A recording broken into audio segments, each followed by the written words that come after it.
She had never lost. Not once. Not in the boardroom, not in the courtroom, not on the mat. Vanessa Caldwell built her empire on that single, unbreakable truth. And then a janitor with a mop bucket and quiet eyes took it from her in 30 seconds flat. No anger, no showboating. He just looked at her on the floor, offered his hand, and walked away like nothing happened. The crowd went completely silent, and Vanessa lay there thinking one thing. Who in the hell is this man? If you want to find out what happens when the most powerful woman in the building meets the most dangerous secret in the hallway, stay with me until the end. Hit that like button and drop your city in the comments. I want to see how far this story travels. The floor of Nexus Tower's main lobby smelled like lemon cleaner and burnt coffee, and Logan Hart had learned to tell time by the sound of elevator doors. 6:15 in the morning, the security desk guy, Marcus, would pour his first cup and burn it because he never waited long enough for the machine to finish. 6:40. The first wave of developers would stumble in, most of them still half asleep, clutching drinks from the cart outside. 7:05. The executive floor would start sending emails that ended up as emergencies by 9. Logan had worked at Nexus Technologies for 14 months. He knew the building the way you know a place when nobody pays attention to you, which floors had the leaky faucets, which conference rooms had the broken AC vents, which bathrooms saw the most crying. The third floor women's restroom near marketing, for the record, followed closely by the small storage room on 7 that someone had converted into an unofficial crying room using a folding chair and a roll of paper towels. He was 32 years old and pushing a mop cart down the corridor between the B-wing vending machines when his phone buzzed in his breast pocket. He already knew who it was. "Dad," Sophie's voice came through immediately when he picked up, slightly muffled because she was definitely holding the phone too close to her face again. "Mrs. Perez says we're doing the science fair in 3 weeks, and I need a partner, and Danny Kowalski asked me, but Danny Kowalski stuck a pencil in the classroom fan last Tuesday, so I don't think he's scientifically responsible." Logan stopped pushing the cart. He set the mop handle against the wall and leaned against it with his shoulder, already feeling something loosen in his chest. The specific loosening that only happened when Sophie was talking. "What's the project supposed to be about?" "Ecosystems." "And what does Danny Kowalski want to do?" A pause. "He wants to make a volcano." "Every kid wants to make a volcano." "I know. It's not an ecosystem, Dad. Volcanoes aren't ecosystems. I told him that. He said they are if something lives inside." Another pause. "Nothing lives inside a volcano." Logan almost smiled. He caught it, tucked it away. "What do you want to do?" "A tide pool. With real sand and salt water and maybe small crabs. Do you think we can get small crabs?" "We can probably get small crabs." "From a pet store or from the actual ocean?" "Sophie, I'm asking for scientific accuracy. You're 8. Scientists start young." This time the almost smile made it all the way out. He pressed his knuckles briefly against his mouth, turned slightly toward the wall so no one walking by would see it. Not that anyone walking by was likely to look at him. That was fine. That was the arrangement. "I'll look into crabs tonight," he said. "You eat breakfast?" "Mrs. Herrera made eggs." "All of them?" "Most of them." "Sophie, they were good eggs, Dad." "Okay." He straightened up, pulled the mop cart back toward him. "Go to school. Be careful on the bus. Don't let Danny Kowalski anywhere near electrical equipment." "Okay. Love you." "Love you too." He ended the call and stood there for a second with the phone still in his hand, the way he always did after talking to her. Like he needed a moment to switch back into the other version of himself. The one that existed in all the places Sophie wasn't. He put the phone away and started pushing the cart again. Well, Nexus Technologies occupied 32 floors of a glass tower in the financial district of Harlow City, and it had grown in 6 years from a mid-sized software firm into one of the most aggressive tech companies in the country. Its platform handled data infrastructure for healthcare systems, logistics networks, and 3 government contracts that nobody talked about publicly. Its CEO was 29 when she took the position, 30 now, and she had been on the cover of 2 business magazines in the past 18 months. Logan had seen the covers. They were framed in the executive lobby on the 31st floor, which he cleaned on Wednesday mornings between 5:30 and 7 before anyone arrived. He had looked at the photographs once, for maybe 4 seconds, and then gone back to cleaning. Vanessa Caldwell was not someone you thought about when you were mopping floors. She was someone who existed on a different layer of the building entirely. A layer with better air, better lighting, and meetings that started precisely on time because her assistant sent 3 reminder alerts and nobody wanted to find out what happened if they missed them. What Logan knew about her, practically speaking, she kept her office cold enough that the cleaning staff wore an extra layer when they went in there. She left exactly one personal item on her desk, a small framed photo he had never looked at directly, because that felt like a line. She recycled her printer paper with unusual consistency for an executive. And every Tuesday and Thursday, at exactly 5:45 in the morning, before anyone else in the building had arrived, she used the company gym on the 4th floor. He knew this because he cleaned the 4th floor on Tuesday and Thursday mornings. They had never spoken. He had passed her twice in the hallway, both times with his cart, both times when she was moving fast in the other direction with her phone pressed to her ear. She hadn't looked at him. He hadn't expected her to. That was also fine. That was also part of the arrangement. Chad, the company event was Marcus's idea, which was surprising because Marcus's ideas were usually limited to complaining about the coffee machine and betting on football games with the night security team. But apparently someone in HR had gotten to Marcus first, and the idea had traveled up through 3 departments and been approved by Vanessa's executive assistant, Diane, who had a gift for making things happen that should not logistically be possible. The concept was simple: a quarterly company mixer held in the Nexus Gymnasium and the adjoining event space on 4, designed to build cross-departmental relationships and improve employee engagement scores, which was HR language for make people feel like they work somewhere that cares about them. Logan found out about the event the same way he found out about most things at Nexus, through the paper invitation that had been slid under the door of the janitorial closet on 3, presumably by mistake, because nobody intentionally invited maintenance staff to corporate mixers. But the invitation had his employee ID number on it, which meant it wasn't a mistake. He almost didn't go. He actually decided not to go, went home, made dinner for Sophie, helped her with her reading homework, put her to bed, and then sat on the edge of his own bed in the dark for 20 minutes, thinking about the tide pool project and the small crabs and how much a saltwater tank setup would run him, and whether the science fair prize money was worth factoring in as a partial offset against the cost. Then he went to bed. The event was the following Saturday. On Friday evening, Sophie found the invitation on his dresser where he'd put it and asked what it was. He told her. She said he should go. He said there wasn't much point. She looked at him with the particular expression she had inherited from her mother.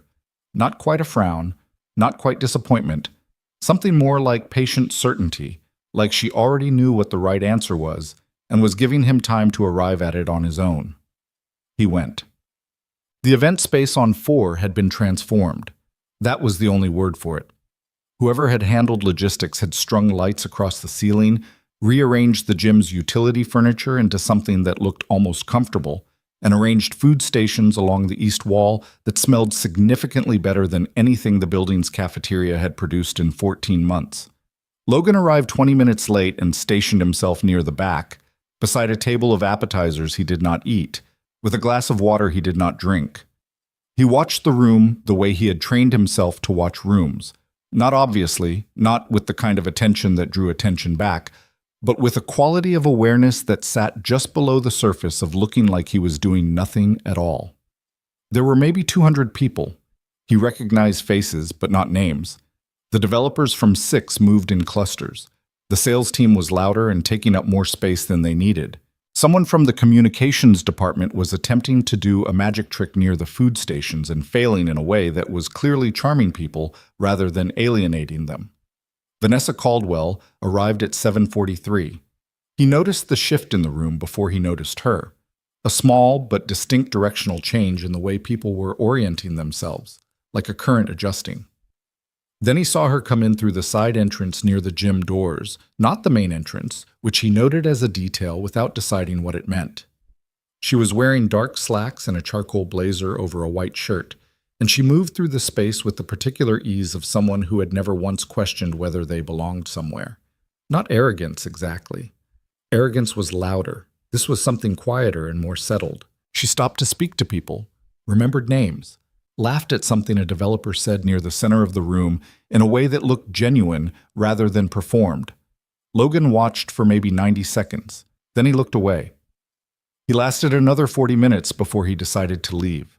He set his untouched water glass down on a tray, turned toward the side exit that led to the service corridor, and walked directly into the path of Marcus, who was 3 drinks in and radiating the particular energy of someone who had just had a very good idea. "Hart," Marcus said. "Perfect. You're exactly who I was looking for." "I was leaving." "You can leave in 10 minutes. Come here." Marcus grabbed his arm, which was a thing Logan allowed to happen because Marcus was 61 and had bad knees and meant well. "We're doing a thing." "What kind of thing?" "Wait. Fun thing. Come on." But Mace does some awesome chat. The fun thing was happening in the cleared section of the gym floor where someone had laid out a foam mat, the kind that snapped together in squares. Around it, a loose semicircle of maybe 30 people had gathered, all of them watching Vanessa Caldwell, who was standing in the center of the mat with her jacket off, sleeves rolled to her elbows, hands loose at her sides. Logan stopped at the edge of the circle and looked at the mat and then at Marcus. "No," he said. "She's been doing this all night, challenges people to a friendly match. Nobody lasts more than 30 seconds. It's just for fun." "No. Come on. 4 people have already—" "Marcus. Hart." Marcus turned to look at him directly, and something in his expression shifted from the 3 drinks energy to something more straightforward. "I've worked with you for over a year. I've never seen you have a conversation that lasted more than 2 minutes. I've never seen you at any company event. I'm asking you to do one thing." Logan looked at the mat. On it, Vanessa was in the middle of a casual demonstration for the crowd, showing what he recognized as a basic defensive sequence, the kind of thing you'd find in an intermediate martial arts curriculum. Her form was good. Her weight distribution was correct. She moved with the economy of someone who had put in real hours on real mats, not just fitness class hours. She was also, he could see in about 4 seconds of observation, holding back considerably from what she was actually capable of, which meant she was smart about managing the gap between herself and the people she was sparring with, keeping things light enough that nobody got embarrassed. He respected that. He still didn't want to be on that mat, but Marcus was looking at him, and somewhere across the room Sophie's voice played in his memory saying, "I never see you do anything just because it might be okay," which she hadn't actually said, but which was something she had said in different words 6 months ago that he hadn't been able to fully put down since. 2 minutes, he said. "Then I'm leaving." Marcus clapped him on the shoulder. The crowd parted slightly as he moved toward the mat, not because anyone recognized him or expected anything, but because he was moving with the directional certainty of someone who knew where they were going. Vanessa saw him coming, and her expression stayed easy. The same pleasant, confident openness she had worn all night, the CEO at a company mixer, playing a game she had decided to play. "You sure?" she said. Her voice was level, with a faint trace of challenge underneath it that she probably didn't know was there. "I heard you've been going all night," Logan said. "You must be tired." Something shifted in her expression at that. Not offense, but recalibration, like she'd expected either nervousness or bravado and gotten neither. "I'm fine," she said. "Don't hold back on my account." He almost said, "I will be holding back." He didn't. They took their positions. Someone in the crowd, one of the sales guys, made a joke that got a small laugh. Marcus was somewhere behind him to the left. Diane, Vanessa's assistant, had her arms crossed and was watching with the careful attention of someone who took her job seriously enough to monitor her boss's physical activities at company events. Vanessa moved first. It was a clean opening, confident, not reckless, the kind of advance that said she was testing rather than committing. Logan shifted his weight and redirected her forward momentum with the minimum necessary contact, a slight angle change at her wrist and forearm that let her movement continue past him instead of connecting. She adjusted. Most people were surprised by the redirect and took a moment. She adjusted. He noticed this. He let her come again. The second approach was faster and came from a lower angle. Better. He pivoted, accepted the pressure on his left side, and used it to create a slow, controlled rotation that brought her around and down onto the mat in a sequence that was entirely gentle. Her back hit the foam. She was flat, staring up at the gymnasium ceiling. The room was completely silent. Logan crouched down and offered his hand. Vanessa stared at him. Up close, her face had gone through something. Surprise, confusion, the immediate reflex toward denial. And she was working through it in real time, visible, despite herself. Her jaw was tight, her eyes were entirely focused. She took his hand. He pulled her up and stepped back and said, "You have good instincts. Your second approach was better than your first." Then he turned and walked off the mat, retrieved his jacket from the back of a chair, and went out through the side exit. He was in the parking garage and halfway to his car before the silence in that room, which he could feel even through the walls, even through the distance, finally broke into sound. He didn't sleep well that night. Not because of guilt, exactly. He had been careful. He had controlled the entire sequence, managed her landing, made sure she came down on her back with her neck protected the way you protected someone who didn't know they were being protected. Nobody got hurt. It was fine. But he lay in the dark of his apartment bedroom, listening to the distant sound of the city and the closer sound of Sophie breathing in the next room. Through the baby monitor, he still kept on his nightstand, even though Sophie was 8 and had told him 3 times that she was too old for it, and he felt the familiar weight of having done something that couldn't be undone. Not the sparring match. That was small. He meant all of it, the whole general weight of having been someone once and then choosing not to be that person anymore, and how sometimes the old version of yourself showed up without permission and did things the new version was supposed to be too quiet for. He turned onto his side and looked at the wall. On the other side of the wall was Sophie's room, and in it was a small person who had his jawline and her mother's patience and a scientific interest in tide pool ecosystems that was, genuinely, the most important ongoing project in his life. He closed his eyes. The Monday after the event, he reported for his shift at 5:15 and started the 4th floor at 5:30, same as always. The gym had been restored to normal. Mats back in their storage configuration, lights reset, chairs stacked. It looked like Saturday night had never happened. He was cleaning the equipment room adjacent to the gym when he heard the gym door open at 5:47. She was 2 minutes later than usual. He continued cleaning. He heard the familiar sounds, the bag being dropped, the equipment being checked, the controlled rhythm of someone warming up. And he kept his attention where it belonged, on the supply closet he was organizing, on the stack of towels he was counting for the laundry order.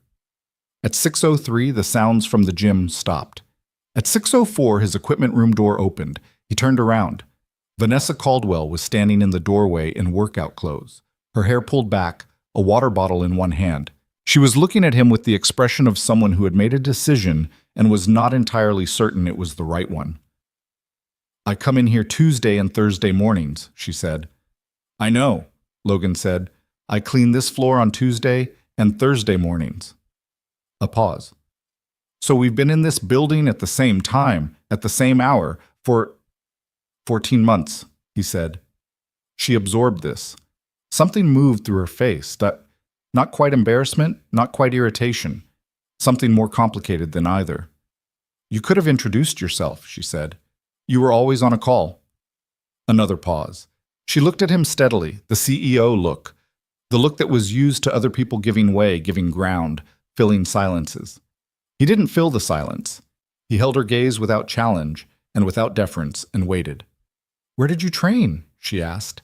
He went back to counting towels. "Long time ago?" "That's not an answer." "I know." She stood there for another moment. He could feel her deciding whether to push, and he could feel the moment she decided not to. Not backing down, but selecting a different angle.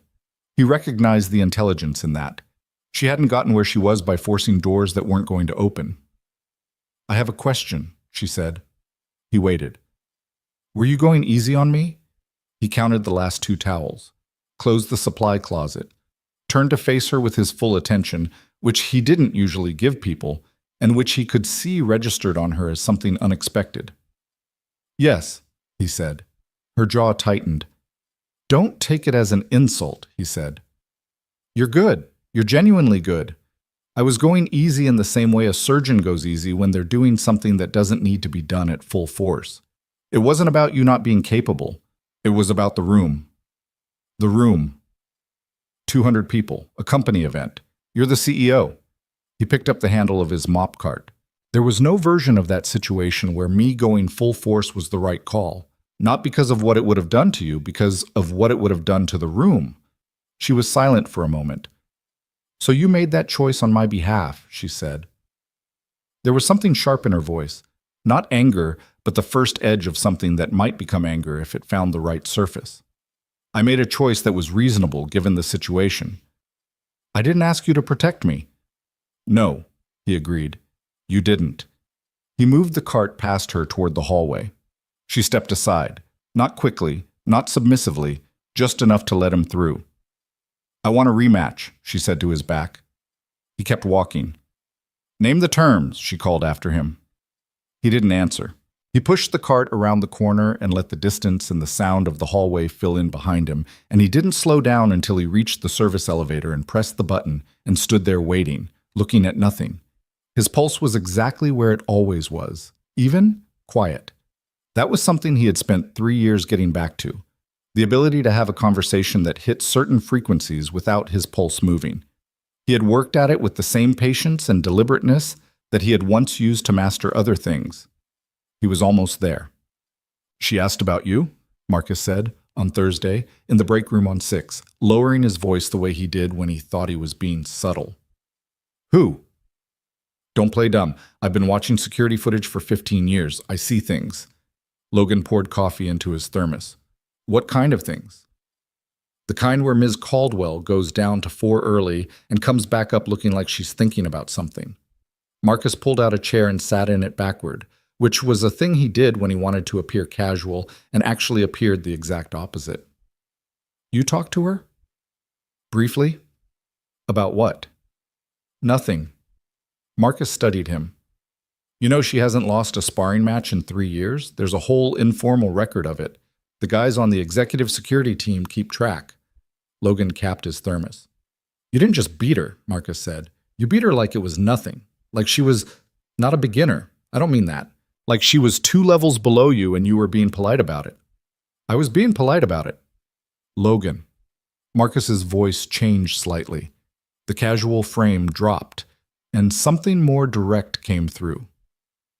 I've been at this company for 9 years. I've seen 12 janitors come and go on your floor rotation. None of them move the way you move.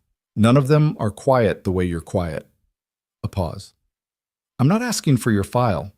I'm just saying. I see things. Logan picked up his thermos and moved toward the door. She's going to keep looking, Marcus said. People can look wherever they want, Logan said. Doesn't mean they find anything. He left the break room and walked down the corridor toward the service stairs, and he didn't think about Vanessa Caldwell. He thought about the tide pool project and whether saltwater crabs could be sourced ethically, and whether Sophie's reading homework was going well, and the 14 steps between the break room door and the service stairs entrance. He counted all of them. 14 exactly, as always. 3 days later, he came back to his locker after the morning shift and found an envelope. No name on the outside. His locker number, written in handwriting he didn't recognize, but precise, controlled, the handwriting of someone who took even small things seriously. Inside, a single card. Plain white stock. 3 lines. Roof access. Friday, 6 a.m.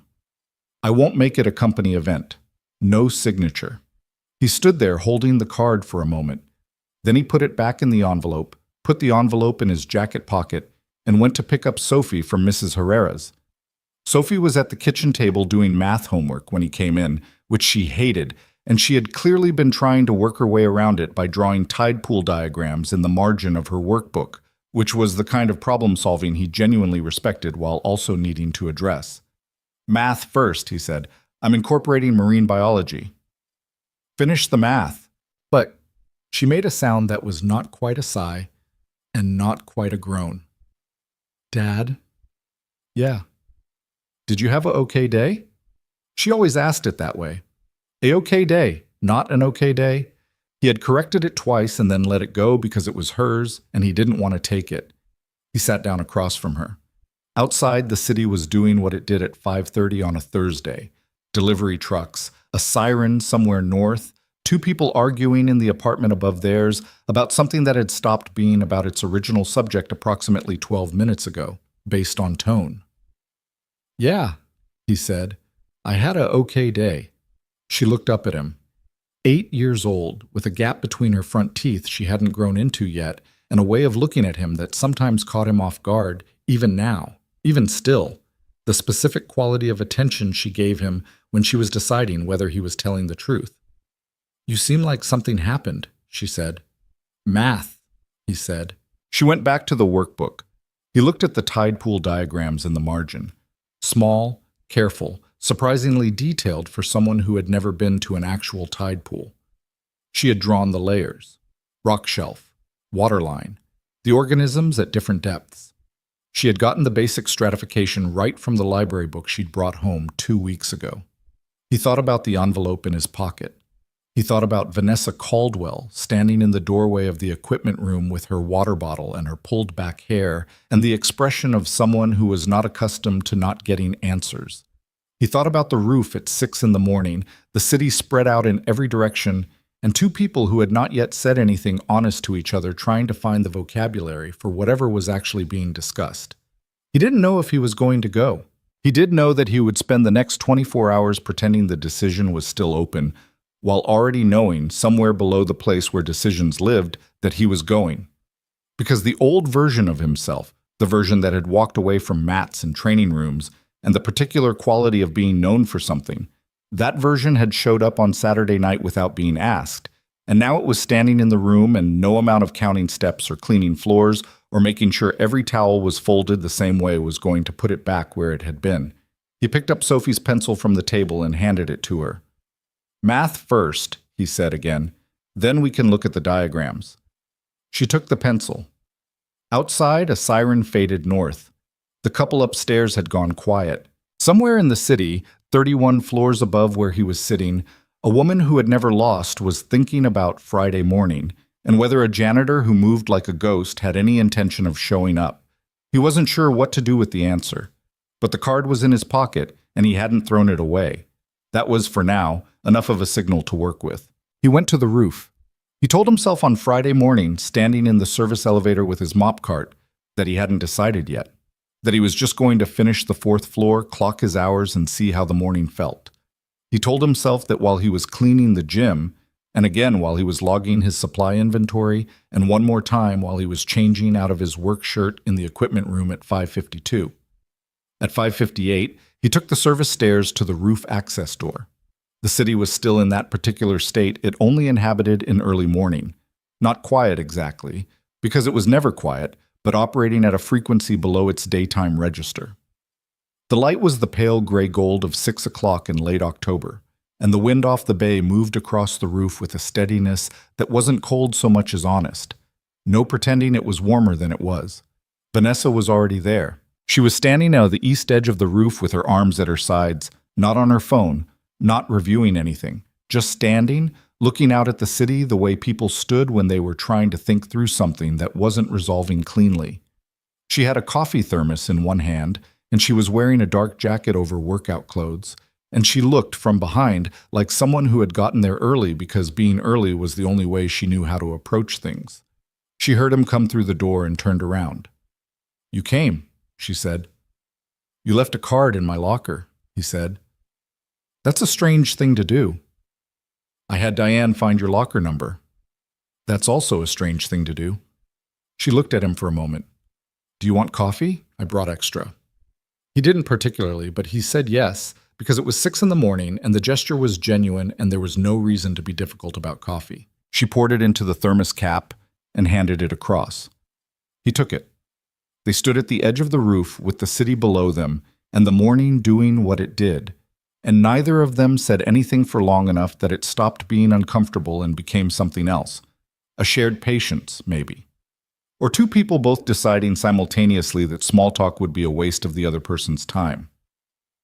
"I ran your name," she said finally. He looked at her. "I have an HR department and a security team and access to background verification services," she said. I want to be straightforward about that. I wasn't going to pretend I hadn't. What did you find? It wasn't quite a question. She heard the flatness of it, and something moved in her expression. Acknowledgement, maybe. Or something more careful. Military service record, 14 years. Combat instructor certification, the kind that requires federal clearance for the full file. 2 commendations I couldn't get the details on. She held the thermos with both hands now, not drinking, just holding it. And then, 4 years ago, a training accident. One of your students, a young man named Daniel Reyes. She stopped. Logan was looking at the city. His face was still. His coffee was getting cold in the thermos cap. The incident review cleared you of negligence, she said. But you resigned. I know what I did. The report?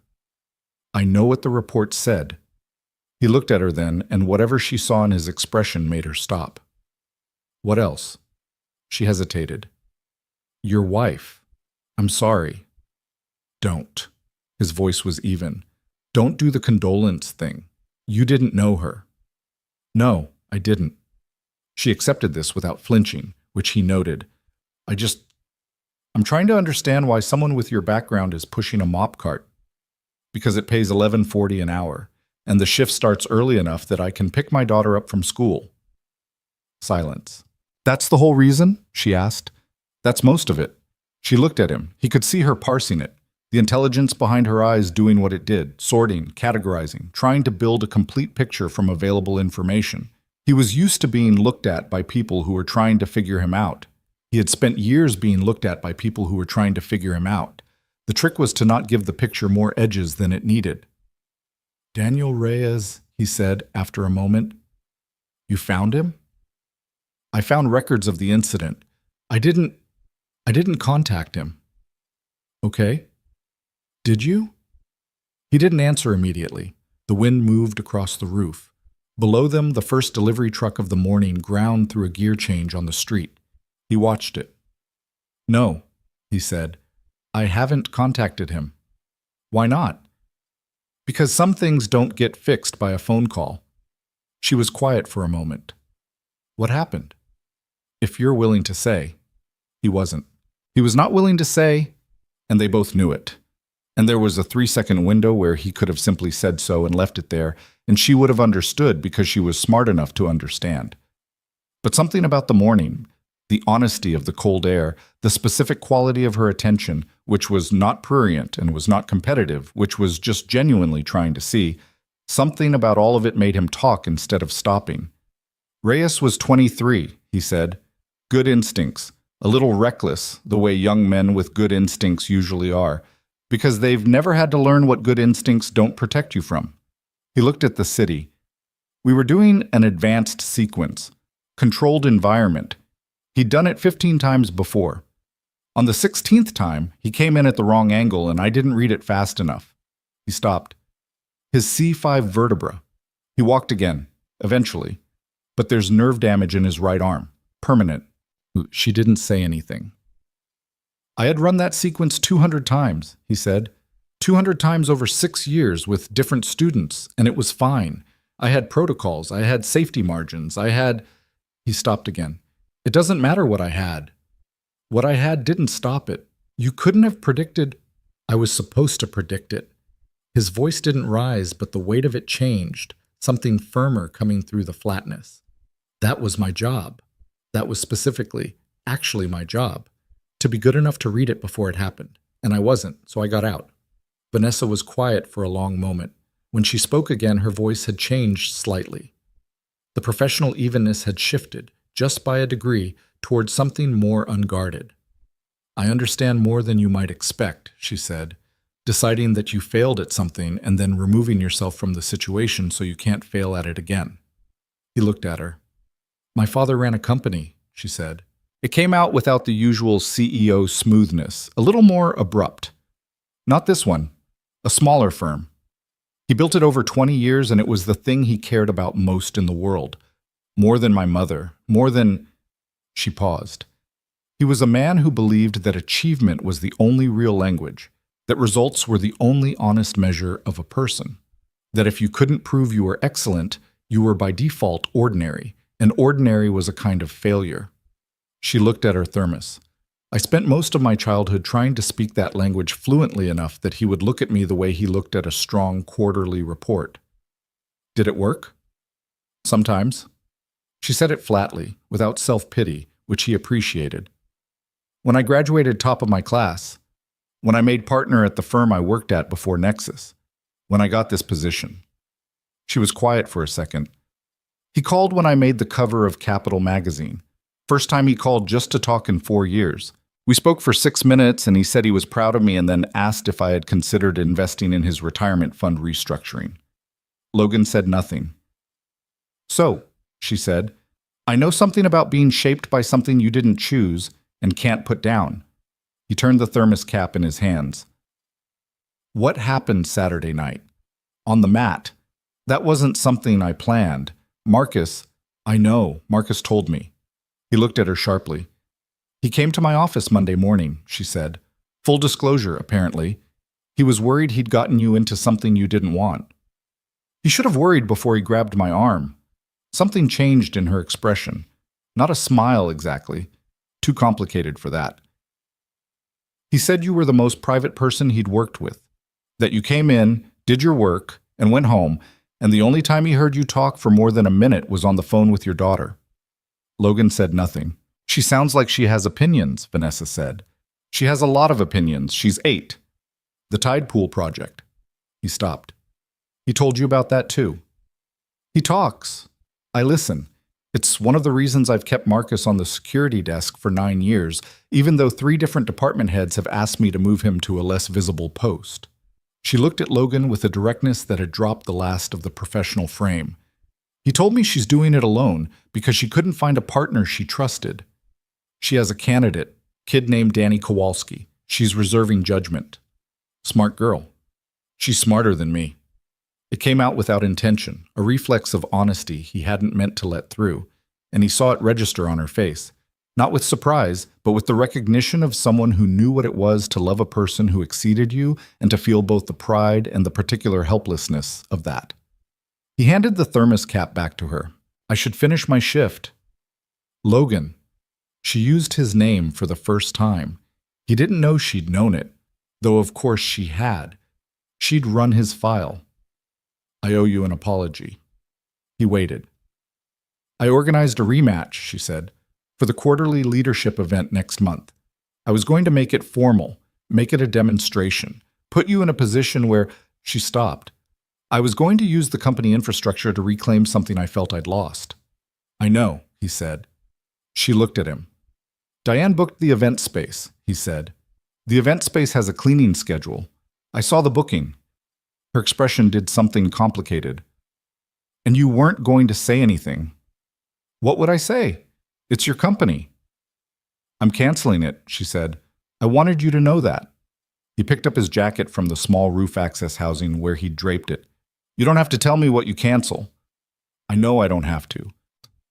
There was a frustration in her voice now. The particular frustration of someone who was trying to do something she didn't have a practiced mechanism for. I'm telling you because I want to. Because what you did on Saturday, the way you managed it, I've been thinking about it all week, and I keep arriving at the same place, which is that you made a choice that was about the room and not about yourself. And I can't actually remember the last time I watched someone do that. He stood there with his jacket. That's not an insult, she said. I'm not insulting myself. I'm just... She exhaled. I'm saying I noticed it, and I think it cost you something, being seen like that. And I wanted to acknowledge it. He put on his jacket. He looked at her for a moment, really looked, the way he didn't usually let himself. And she held it without performing anything, which took a certain kind of steadiness that he recognized because he had spent a long time developing something like it himself. Next Thursday, he said. I'm on 4 again at 5:30. You'll be in the gym. Yes. If you want to actually spar, not an event, not a demonstration, no audience, I'll come in at 5:15 and we can use the East mat. She looked at him. Not to prove anything, he said, just to see what you're actually working with. Something shifted in her expression. Okay. And I'm going to be honest with you about what I see. I'd expect nothing less. He went back through the roof access door and took the service stairs down to 4, and he finished his shift at 7:30 and clocked out and took the bus to Mrs. Herrera's to walk Sophie to school, and he did not think about the roof. He thought about Daniel Reyes, the way he always thought about Daniel Reyes. Not obsessively, not in a spiral, but in the steady background way of something that had become part of the furniture of his mind. A fixed object, present without needing to be looked at directly. Sophie had forgotten her science workbook. He found this out 2 blocks from the school and turned around without a word and walked back and retrieved it from the front hall, while Sophie stood on the sidewalk with her backpack and her expression of resigned patience. "You'd forget your head," he said. "You always say that." "It keeps being applicable." She took the workbook and hugged it to her chest. "Dad?" "Yeah." "You look different today." He looked at her. "How?"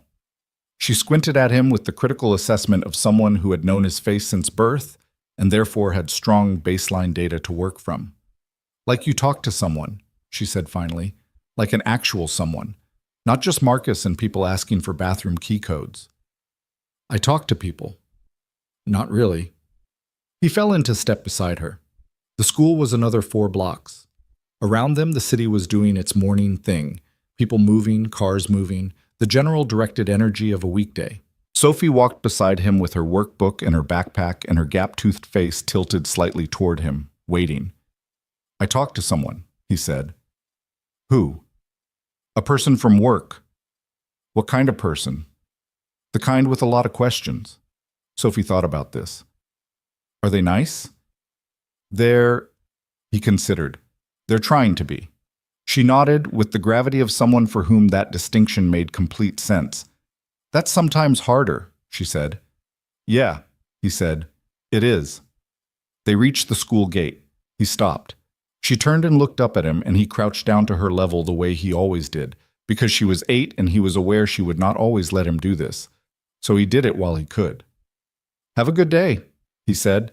"No unnecessary pencils near any fans." "That was Danny, not me." "The warning stands."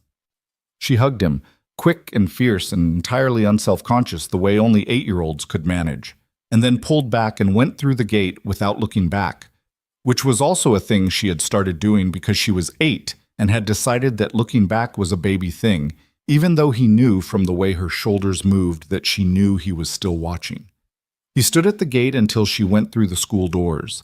Then he turned and walked back the way he came, through the ordinary morning city, carrying the ordinary weight of everything he'd said on that roof, and the quieter weight of everything he hadn't. He didn't tell Marcus about the roof.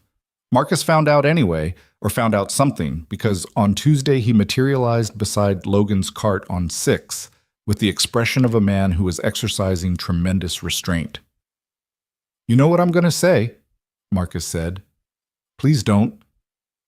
"I'm just noting that she canceled the rematch event." "I heard. And Diane told me, off the record, very much off the record, that Ms. Caldwell has been in unusually good spirits this week, which for her means she's only sent back 2 reports with corrections instead of 5. "Marcus?" "I'm just providing information. I'm an information-adjacent person." Logan looked at him flatly. "I also want to say," Marcus said, dropping the lightness, "that I know I put you in a situation Saturday you didn't ask for. And I'm sorry for that. I thought it'd be a good thing. I didn't fully think through what it would cost you to be visible." Logan stopped pushing the cart. He looked at Marcus, 61 years old, bad knees, 9 years at the security desk, a man who paid attention to things people didn't know he was paying attention to. "It's fine," Logan said. "It's not fine, but you're not going to let me make it into a moment." "No," Marcus nodded. "Fair enough." He put his hands in his pockets. "She's a good person, you know.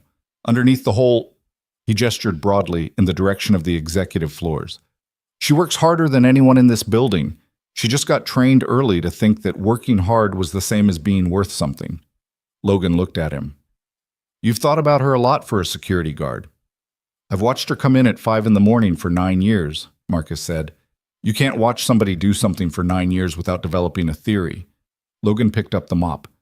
"I'm going to finish the hallway now." "Of course you are." Marcus started back toward the elevator. "Thursday, 5:15. I'll make sure the East Mat access is unlocked. Logan stopped. How did you... Information adjacent, Marcus said, and pressed the elevator button without looking back. Bacham, elevator. Thursday arrived the way days did when you were both dreading and anticipating something, slightly faster than the days around it, with a quality of attention that made ordinary morning tasks feel slightly unreal. Logan woke at 4:15, which was his normal time, made coffee, sat at the kitchen table in the quiet of the apartment before Sophie was up, and did what he always did. Nothing in particular. Held the cup. Let the morning be what it was. Sophie came out at 4:40 in her pajamas and her hair looking like she'd been in a wind tunnel, which was how it always looked in the morning. She poured herself orange juice and sat across from him and blinked at the table. "You're up early even for you," she said. "I'm always up at this time." "Yeah, but you have a face." "I always have a face." "A different one." She drank her juice. "A thinking face." "Go back to sleep for an hour." "I'm awake now." She propped her chin on her hand. "Dad, can I ask you something?" When Mom was here..." She stopped, reorganized. "Did she ever make you nervous? Like, not scary nervous, just..." A pause. "Like the kind where it feels like something important might happen?" He was very still for a moment. Then he set his coffee down carefully, the way he set things down when he needed his hands to be doing something other than nothing. "Why are you asking that?" he said. "I'm just thinking about important things," she said, with the total casualness of someone who was not being casual at all. "For my ecosystem project. The tide pool project does not require information about your mother and nerves. It's for context." He looked at her. She looked back. Her mother's eyes, that specific quality of patient waiting, of already knowing the answer and letting you take the time you needed. "Yes," he said. "She made me nervous." Good nervous or bad nervous? He thought about that. Actually thought about it, the way it didn't often serve him to think about things from that particular time. "The kind where everything feels more like itself," he said. "Like the colors are slightly brighter, even the bad ones." Sophie nodded, satisfied in the way of someone who had gotten data that confirmed an existing theory. "Ecosystem project," she said. "Go get ready for school." She went. He sat with his coffee and looked at the window and the pre-dawn dark beyond it, and did not think about East Mats or 515 or a woman with a thermos and a difficult father and a company she had built on the same energy she'd spent her whole childhood trying to use to earn a 6-minute phone call. He got up, rinsed his cup, and started getting ready for his shift. The important things, he thought, sometimes announce themselves before you were prepared for them. The trick was not deciding in advance whether that was a good or a bad thing. The trick was just to show up and see. They sparred on Thursday. It was not what he expected, which was itself something he had not expected. He had assumed she would be technically precise but emotionally rigid, the kind of fighter who had learned form without learning to read the other person, which was the most common failure mode in people who trained hard in controlled environments. He was wrong about that. She read him. Not completely, not even close to the level that would have made things interesting in the way real sparring was interesting, but enough that he had to make 2 actual adjustments in the first 3 minutes, instead of just managing her the way he'd managed her at the event. He didn't tell her that immediately. He told her where her left guard was dropping. He told her that her advance telegraphed 2 beats early because her weight shifted before her intention did. He told her that her second approach was always more dangerous than her first, because she used the first to gather information, which was intelligent, but that she hadn't learned yet to hide that she was doing it, which gave it away.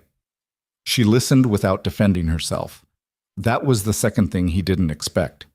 "Again," she said after the third sequence, "your shoulder." "I know about my shoulder." "You're protecting it." "Old injury?" A pause. "Climbing accident 3 years ago." "How much range?" She demonstrated. He watched, assessed, adjusted what he'd been planning to show her. "Again," she said. They went for 40 minutes. When they stopped, she was breathing harder than him, which was just math. He had 15 years of conditioning she didn't, but she wasn't embarrassed about it. She put her hands on her knees for about 8 seconds, and then straightened up and pushed her hair back and looked at him with the direct, evaluating attention she'd been giving him since the roof. "You were a teacher," she said. It wasn't a question. I told you that. No, I mean, she paused. The way you explain things. You don't talk down. You just describe what you see. That's how it's supposed to work. Most people who are good at something can't explain it. Most people who are good at something stopped having to explain it early enough that they forgot how. He picked up his water. Reyes was like that, actually. Naturally gifted. Almost didn't need explaining, which was part of the problem. It was the first time he had brought up Reyes unprompted. He heard it himself and didn't try to walk it back. Vanessa was quiet for a moment. Do you miss it? The teaching. I try not to think about what I miss. That's not the same as no. No, he said. It's not the same as no. She bent to pick up her jacket. He could see her deciding whether to push further and deciding not to, which had become a pattern he was starting to appreciate. The intelligence of knowing when a door was partially open versus when it was closed and choosing correctly between them. Same time next week? She asked. I'll be on 4, he said. Same as always. The video went up on a Wednesday. Logan found out about it the way he found out about things he wasn't looking for.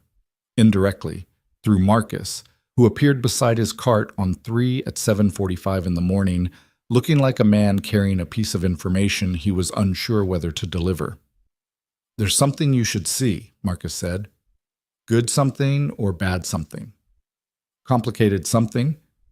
The video had been posted by a user account called Nexus Insider. No profile picture, created 3 days before posting. The clip was 94 seconds. It was the sparring match from the company event, but it was not the version that had circulated internally in the days after, the one filmed on someone's phone from the north side of the circle, which cut in late and cut out early, and mostly showed people's reactions. This version was different. Someone had been positioned at the gym's south corner with what was clearly a better camera, and they'd captured the entire sequence from the moment Logan stepped onto the mat to the moment he walked off it. And unlike the phone footage, this one showed everything. The quality of his stillness at the start, the first redirect, which from this angle was clearly not evasion but absorption. He had taken her momentum and moved with it rather than against it, which was a different and more sophisticated thing. And the final sequence, the controlled rotation, the guided landing, the deliberate care with which he had managed her descent onto the mat so that she went down without impact. And then, the part that the phone footage had missed entirely. The moment after. Logan crouching down, offering his hand. The 3 seconds before Vanessa took it, where she was looking up at him from the mat, and something moved through her face that the camera had caught because the camera had been close enough and steady enough to catch it, and then him pulling her up, saying something brief, and leaving. The caption read, "She challenged him. He could have embarrassed her. Watch what he did instead." By the time Marcus showed it to Logan at 7:45, it had been viewed 400,000 times. By noon, it was at 2.3 million. Logan watched it once on Marcus's phone, handed the phone back, and went back to his supply inventory. "Logan," Marcus said, "I need to finish the 3rd floor before the morning shift clears. It's going to be on the news by tonight." "Then it'll be on the news. You're going to get called by people. I don't give my number out." "Logan," Marcus put a hand on the cart handle, not stopping him, just making contact, the way Marcus communicated when he had moved past information delivery into something more personal. "You understand what's happening, right? This isn't a company thing anymore." He understood. He had understood since about 40 seconds into watching the clip, which was long enough to see that whoever had filmed it knew what they were doing and had made specific choices about framing and angle that were designed to show the most revealing version of events. It wasn't a candid video. It was an argument. And the argument it was making was not going to resolve quietly. "Do you know who posted it?" he asked. "Security is working on it. Someone on the event staff is the current theory." Marcus's jaw tightened. There was also, "Someone found the rematch booking. The one she canceled. It's in the comments." Logan was still. "Someone screenshotted the internal event calendar," Marcus said. "It's been circulating alongside the video. The narrative is that she was planning to publicly humiliate you to reclaim her reputation and then canceled it." He paused. "Which is not, I mean, that's more complicated than that. But the internet doesn't. I know what the internet does, Logan said. He let go of the cart. He stood there for a moment, doing a thing he hadn't done in years, actually calculating, the way he used to calculate before an operation. Inputs, vectors, likely outcomes. The video was out. The rematch booking was out. Vanessa's public image was going to take the kind of hit that even 2 business magazine covers didn't insulate you from. Not because the video was bad for her. It actually wasn't, or wouldn't be if people watched it clearly. But because the comment section was already constructing a story that was simpler and more satisfying than the real one. And the real one was that she had made a bad call and then reversed it, which was a thing humans did, but which the internet had limited patience for when the human in question was a CEO who had built a brand on being unbeatable. "Where is she?" he asked. 31st floor. She's been in there since 7. Is she okay? Marcus looked at him, a small, careful look, the kind that noticed things. Diane says she's functioning. Whether she's okay is a different question. Logan picked up the cart handle again. "Finish your rounds," he said. "What are you going to do?" "My job," he said. "For now." He finished the 3rd floor and took the service elevator to 31 at 9:15. It was not his floor on Wednesdays. He had no scheduled reason to be there. He knocked on Diane's desk partition rather than on Vanessa's office door because Diane was the person who actually controlled access, and also because Diane had been at Nexus for 7 years and was the kind of person who appreciated being treated like she mattered, which she did. Diane looked up at him. She was in her mid-40s with reading glasses on a beaded chain and an expression of permanent, competent composure that had developed small but visible cracks this morning. "She's on a call," Diane said. "I know. I'll wait." Diane looked at him for a moment.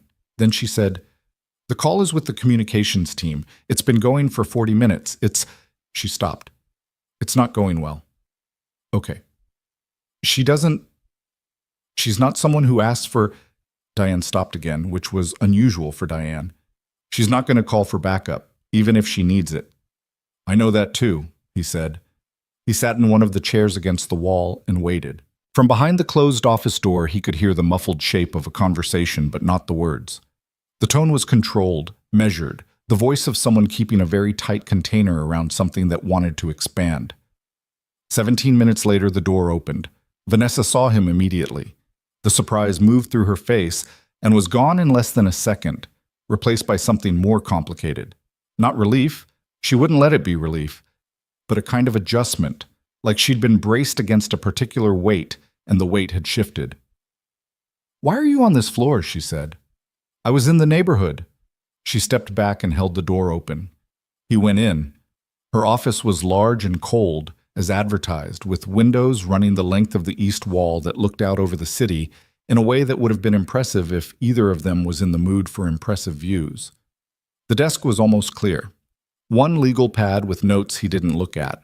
The small framed photo he had never looked at directly, still in its place. She closed the door. She stood with her arms crossed, not defensively. More like she was holding herself together at the seams, a structural choice rather than an emotional one. 12 million views, she said. As of 10 minutes ago. It's on 3 news networks. My board chair called me at 8:30. What did he say? He said, and I'm quoting, "This is an interesting situation, Vanessa," which is board language for "I'm watching to see how you handle this before I decide how worried to be." "How are you handling it?" She made a short, controlled sound that was the cousin of a laugh. "My communications team wants me to post a statement calling it a planned demonstration of employee engagement and martial arts safety protocols." "That's a bad idea."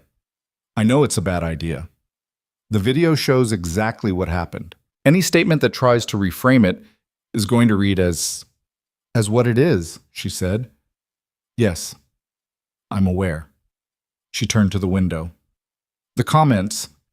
She stopped. "The comments about you are... I don't care about the comments. They're saying you're a hero. They're saying you're the most decent person in the building." She said it without bitterness, but not without an edge. The edge of someone who was feeling something they hadn't organized yet. "And I'm being framed as..." There's a contingent that's decided this was a deliberate power play on my part from the start, that I organized the event specifically to humiliate an employee and that you refused to participate in it. That's not what happened. I know that's not what happened. She turned back from the window. But the version that's not what happened is significantly more interesting than the actual version. So, he sat down without being invited, which she noticed but didn't comment on. He looked at her the way he'd looked at her on the roof. Not performing patience, just giving her room. The rematch booking is out, he said. I know. Did you find who posted the video? Security thinks it's a junior event coordinator named Tara Wills. She hasn't come in today. Her jaw tightened briefly. She's not going to be fired. I want to be clear about that. She didn't do anything, technically, and the investigation is... It doesn't matter. She's not going to be made a target. He looked at her. You decided that this morning? I decided that approximately 45 minutes ago. Yes. Good call. She looked at him with the direct attention that had stopped catching him off guard. The communications team doesn't agree. The communications team is trying to protect a brand, he said. You're trying to make a decision that you can live with after the news cycle ends. A silence. She sat down across from him. On the edge of the low chair, she kept angled toward the windows rather than the desk. The less formal chair, the one that didn't have the desk as a buffer between her and the room. He noted this. The board is going to want a response, she said. A real one. Something that reframes the narrative. The narrative doesn't need reframing. The video is a pretty honest document of what happened. The video is a pretty honest document of 30 seconds, she said. The context around it is being filled in by people who don't have it. So give them the context. She looked at him. Which part? All of it. The rematch you booked and canceled. Why you canceled it. He paused. You don't have to explain everything, but the part where you made a call and then changed your mind. That's actually the most human thing in the whole story. If you let your communications team turn it into a strategy, you lose that. She was quiet for a moment. You're telling me to be vulnerable publicly. I'm telling you that the truth is already public. The only thing you're choosing now is whether to add your voice to it or let other people add their version. She looked at him for a long time. He held it.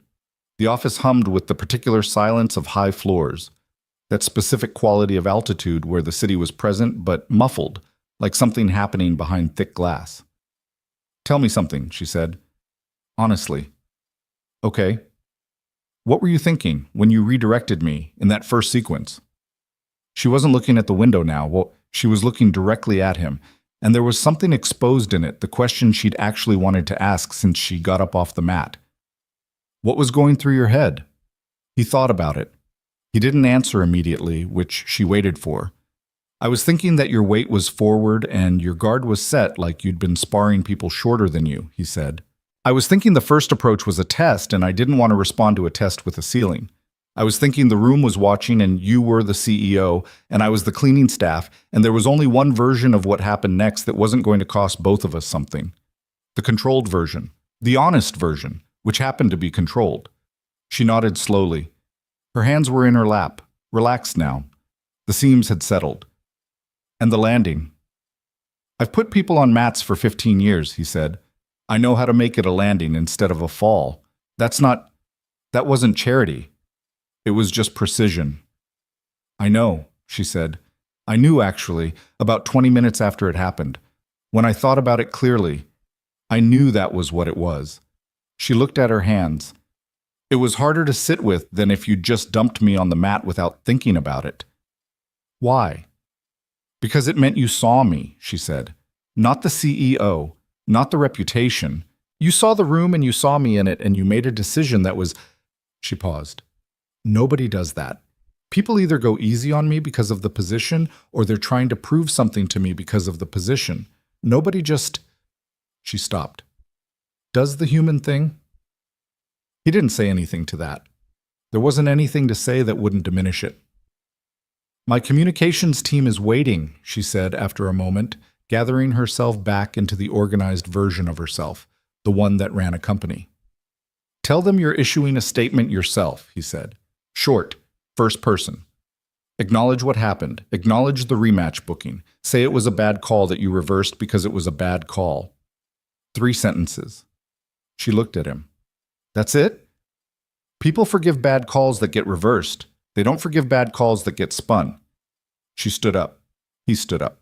For a moment, they were in the same space in a way they had been in it during the sparring sessions, but different. Not adversarial, not evaluative, just 2 people standing in the same room with an understanding between them that was still being named. Logan, she said. Yeah. The video. Of you. She hesitated, then said it clearly. It's going to bring attention. People are going to want to know who you are. I know. If they dig, they'll find the accident, he said. They'll find Reyes. They'll find what I walked away from. He picked up his jacket from the chair arm. That's fine. It doesn't feel fine. It's been 4 years, he said. I'm tired of carrying it like a secret. Secrets get heavy. He moved toward the door. Reyes knows what happened. I know what happened. Whatever the internet decides doesn't change that. He had his hand on the door when she said, Have you thought about contacting him? He stopped. His back was to her.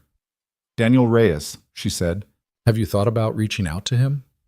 Every day, he said. For 4 years. What stops you?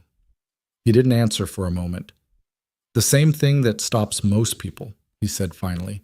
The idea that the thing I'm afraid of hearing is worse than the silence. He opened the door. Issue the statement yourself, first person. Keep it short. He went out into the hallway and took the service stairs back to 3 and picked up his card and finished his shift. And he kept his phone face down in his pocket all day as the notification count climbed to a number he stopped tracking after the first 100. The statement went up at 2 in the afternoon. Vanessa posted it herself, not through the company account, through her personal profile, which had been used primarily for professional announcements and which had never seen anything like this. It read, What you see in that video is real. He moved with more care and precision than the situation required, and I've spent the past week trying to understand what that says about character versus what it says about me. I also want to be honest. I briefly organized a formal rematch event, and I canceled it because it was the wrong call.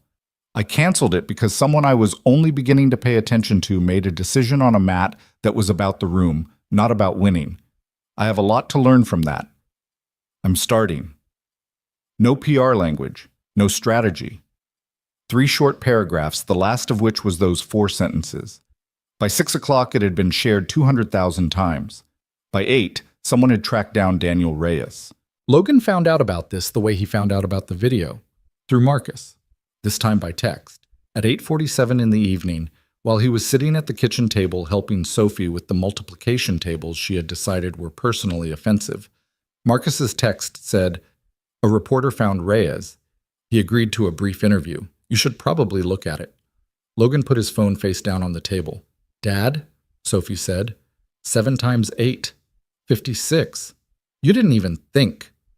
I've known that one for 30 years. She wrote it down. 7 times 9. 63. She wrote it down. She looked at his phone, face down on the table between them. She looked at him. She didn't ask. She was 8 years old and had inherited, among other things, an instinct for knowing when a question would land wrong. 7 times 7, she said. 49, he said. He waited until she was asleep. He sat on his bed in the dark and pulled up the interview, 2 minutes and 14 seconds, filmed on someone's phone outside what looked like a physical therapy facility. Daniel Reyes was 27 now. He was standing straight, his right arm held slightly differently than his left. The old compensation he'd probably built into his posture, so gradually he no longer noticed it. He had a light beard and the particular steadiness of someone who had been asked a hard question many times and had worked out his honest answer to it. The reporter asked him about the video, about Logan Hart, about the accident. Reyes said, I know what the internet is doing with this right now, and I want to be clear about something. What happened in that gym 4 years ago was not Logan's fault. It was a training accident. Things like that happen even when everyone does everything right, and Logan was the most careful instructor I ever worked with. I've said this to people who've asked me before, and I'll keep saying it. He paused. He blames himself. I know he does. I want to say, publicly, in case he's watching this, he shouldn't. I don't. Logan sat in the dark of his bedroom and watched Daniel Reyes say these words and felt something move in his chest that was not quite relief and not quite grief, and was maybe just the sound of a door opening that had been shut for long enough that he'd forgotten what was behind it. He watched it again. Then he put his phone down and sat very still in the dark and let the city outside be what it was, with all its ordinary noise. And he breathed through the thing in his chest, and he let it be there, without trying to put it somewhere or turn it into something manageable. Sophie was breathing in the next room. The baby monitor was on the nightstand. He sat there for a long time. He called Daniel Reyes on a Saturday morning. Sophie was at a classmate's birthday party, the first one she'd been invited to since starting at her new school, which she had treated with the appropriate gravity of a diplomatic mission, spending 40 minutes the night before deciding what to wear, and ultimately landing on a compromise between what she called her science fair outfit and what Logan called something that would survive a birthday party. He dropped her off at 10 and drove back to the apartment and sat in the parking lot for 11 minutes before taking out his phone. He had found the number through channels he still had access to, old contacts who didn't ask why he was asking. The number had taken 2 days to locate. He had been carrying it in his phone for 3 more days without calling. He called. It rang 4 times and he was already deciding how to phrase the voicemail when Reyes picked up. Hello? The voice was the same. Slightly older. More settled, maybe. The way voices settled when people had been through things and arrived somewhere on the other side. But the same. Reyes, Logan said. It's Hart. A silence. Not hostile. More like someone taking a breath they'd been waiting to take. Yeah, Reyes said. I figured you'd call eventually. I saw the interview. I figured that too. Logan looked at the parking lot. A woman with a stroller was navigating the curb cut across the street, the particular focused determination of someone managing a complicated object in public. He watched her get the front wheels over. You didn't have to do that, he said. I know I didn't have to. Reyes's voice was even. I wanted to. I've wanted to say it somewhere you'd actually hear it for about 3 years, so when the opportunity showed up, I used it. You could have called me. Could I? Did I have your number? Logan was quiet. I tried, actually, Reyes said. About 18 months after I got out of rehab, the number was disconnected. You were wherever you went. Harlow City. Yeah, that wasn't in the file either. A brief pause. I'm not saying that to make you feel bad. I'm saying it because I want you to understand I wasn't sitting around waiting for an apology. I worked through it. I had people who helped me work through it. I got to a place. How's the arm? It's there. 70% of what it was on a good day. 60 on a bad one. He said it without performance, just fact. I retrained. I'm a strength coach now. Modified programming, mostly. Work with people who have partial mobility limitations. Turns out it's a thing I'm actually better at because I know what partial mobility feels like from the inside. Logan absorbed this. Reyes. Don't, Reyes said, but not unkindly. Don't do the apology thing right now.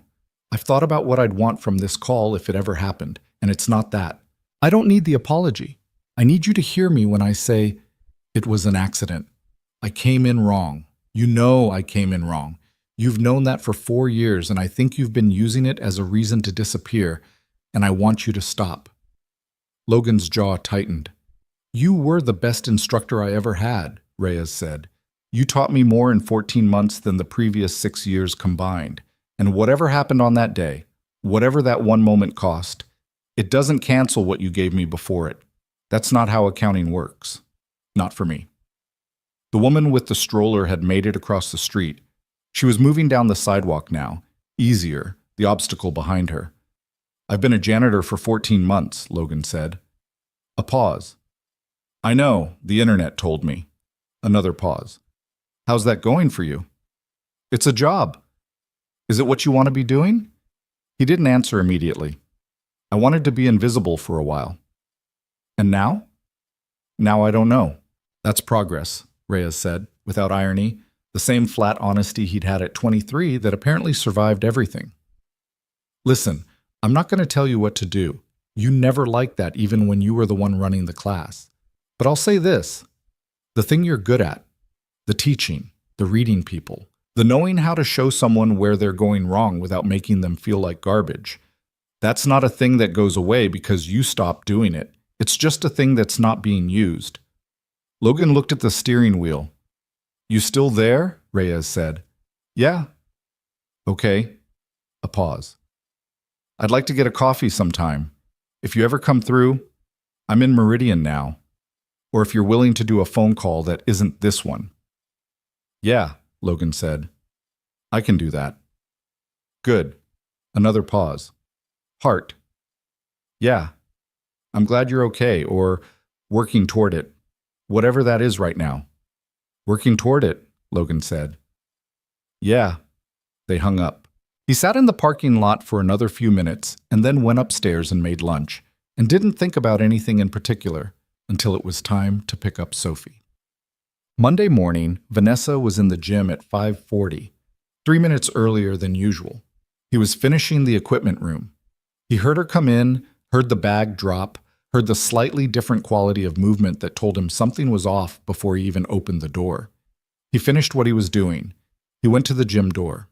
She was on the mat running a solo sequence he recognized, one of the advanced forms, technically clean but pressed too hard, the kind of practice you did when you were working something out through your body because it hadn't resolved in your head.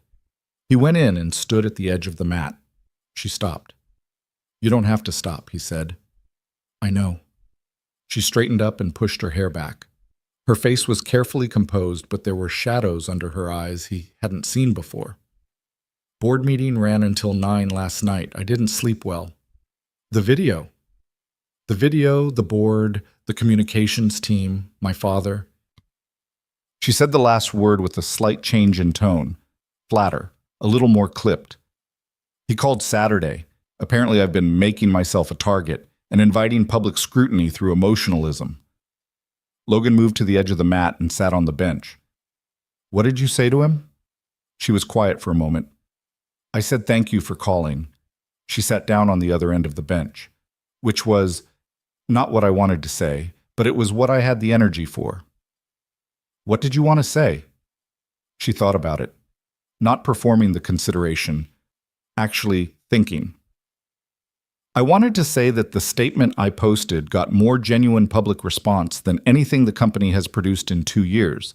I wanted to say that the board chair, who called to give me what I expected to be a very uncomfortable conversation, told me it was the most authentic thing he'd seen from a CEO since, his words, the 90s, when people were allowed to be actual human beings in press.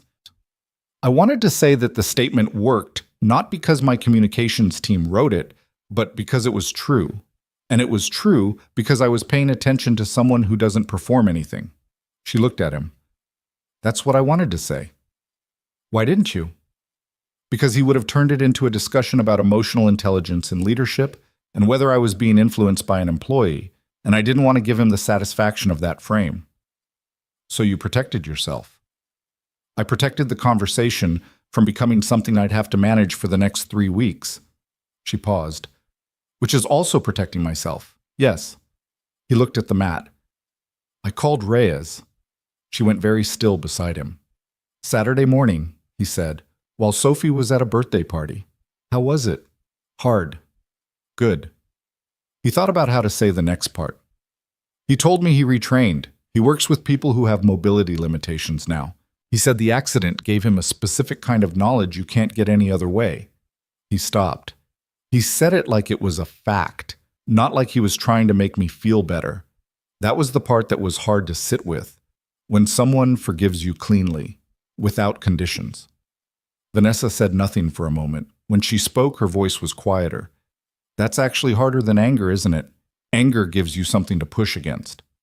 Yeah. Forgiveness just lands. Yeah. He turned the water bottle in his hands. He said I should stop using the accident as a reason to disappear. Smart man. He was always smart. He just needed someone to teach him how to slow down long enough to use it. Another silence. Outside the gym windows, the morning was doing its slow brightening, the city rearranging itself from night mode to day mode, a process that was never quite visible in motion, but always different between one check and the next. I owe you an apology, Vanessa said. He looked at her. A real one. Not the statement. That was real, but it was also public, and it was about me taking accountability in a space where I needed to be seen taking accountability. She held his gaze. I'm talking about what I did before the video, before the roof, before any of it. I organized an event to use you, to use your presence in my building to reclaim something that was hurt. I didn't think of you as a person in that moment. I thought of you as a problem to be solved. She paused. That's not who I want to be, and I want you to know I know it. He looked at her for a long moment. I'm not angry about it, he said. I know you're not. That almost makes it worse. Why? Because if you were angry, I could try to fix it. When you're not angry, I just have to sit with having done it. He almost smiled. Welcome to how forgiveness works. She looked at him. Then something in her expression shifted. The professional frame came down the rest of the way, and what was underneath it was just a person, tired and honest. I don't actually know how to do this, she said. This, whatever this is, talking to someone like this, I have a communications coach and an executive therapist and 3 VPs who are excellent at telling me things I need to hear in the least uncomfortable way possible. She looked at her hands. I don't actually know how to just talk. You've been talking. This is different. Yeah, he said. It is. He said it without looking at her, and she didn't look at him, and the morning went on doing what it did. It was the most honest thing either of them had said, and neither of them underlined it, which was, he was starting to think, how honest things worked between two people who were both wary enough to know that underlining them made them smaller. The Thursday session that week was different. Not in the technical content. He still corrected her guard, still called out the weight shift tell, still pushed her to her actual limit rather than the limit she presented at the start of sessions. But the dynamic had shifted by some degree that was hard to name. Less evaluation, more presence. She pushed harder. He pushed back more honestly. Once, in the middle of a sequence, she said something that surprised him. Not a complaint, not a question, just an observation. You're faster when you're not managing me, she said. He had just redirected her third approach in a row, and he stopped because she was right, and because he hadn't realized she'd noticed. You do that, she said, not combative. You manage the gap.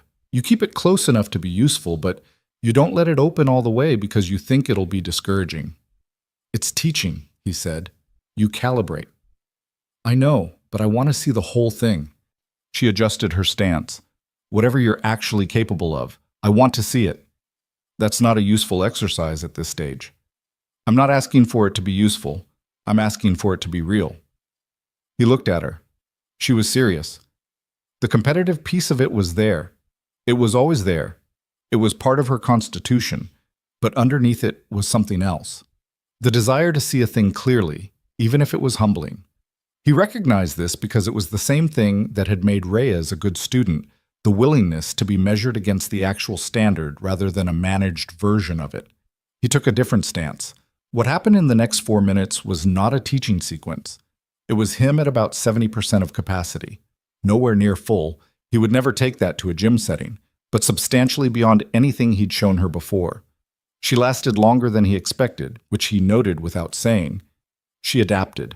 She made 2 adjustments mid-sequence that were genuinely intelligent. She ended up on the mat twice, and both times she got up without drama. And the second time she was breathing hard, and there was a light in her eyes that was not about winning. Okay, she said from the floor the second time. Okay, he agreed. He offered his hand.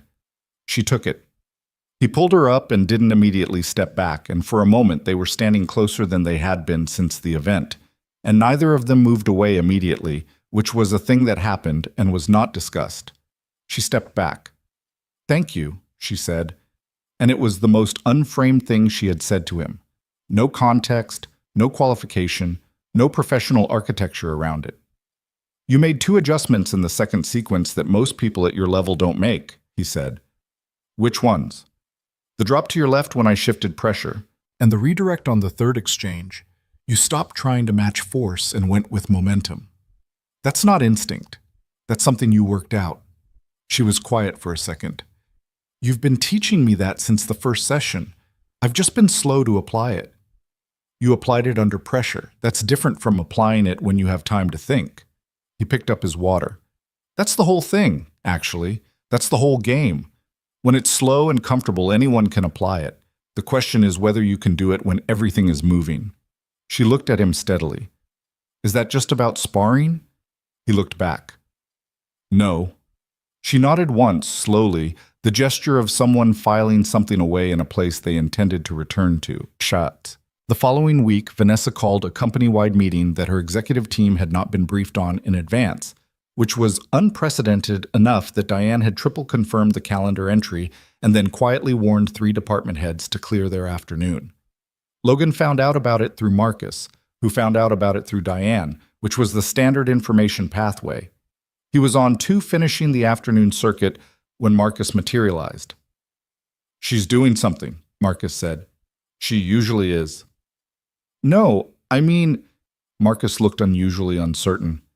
She's called the whole company, every department. She's not using the auditorium, she's using the main floor, the open plan on 12. She told facilities to clear the center and set up a circle, not a stage. Logan stopped mopping. A circle, he said. Chairs in a circle, no podium, no presentation screen. Marcus shook his head.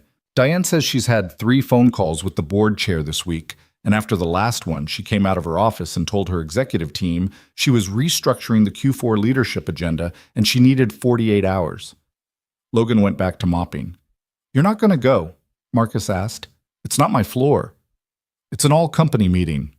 I'm maintenance. Logan. Marcus stepped in front of the cart.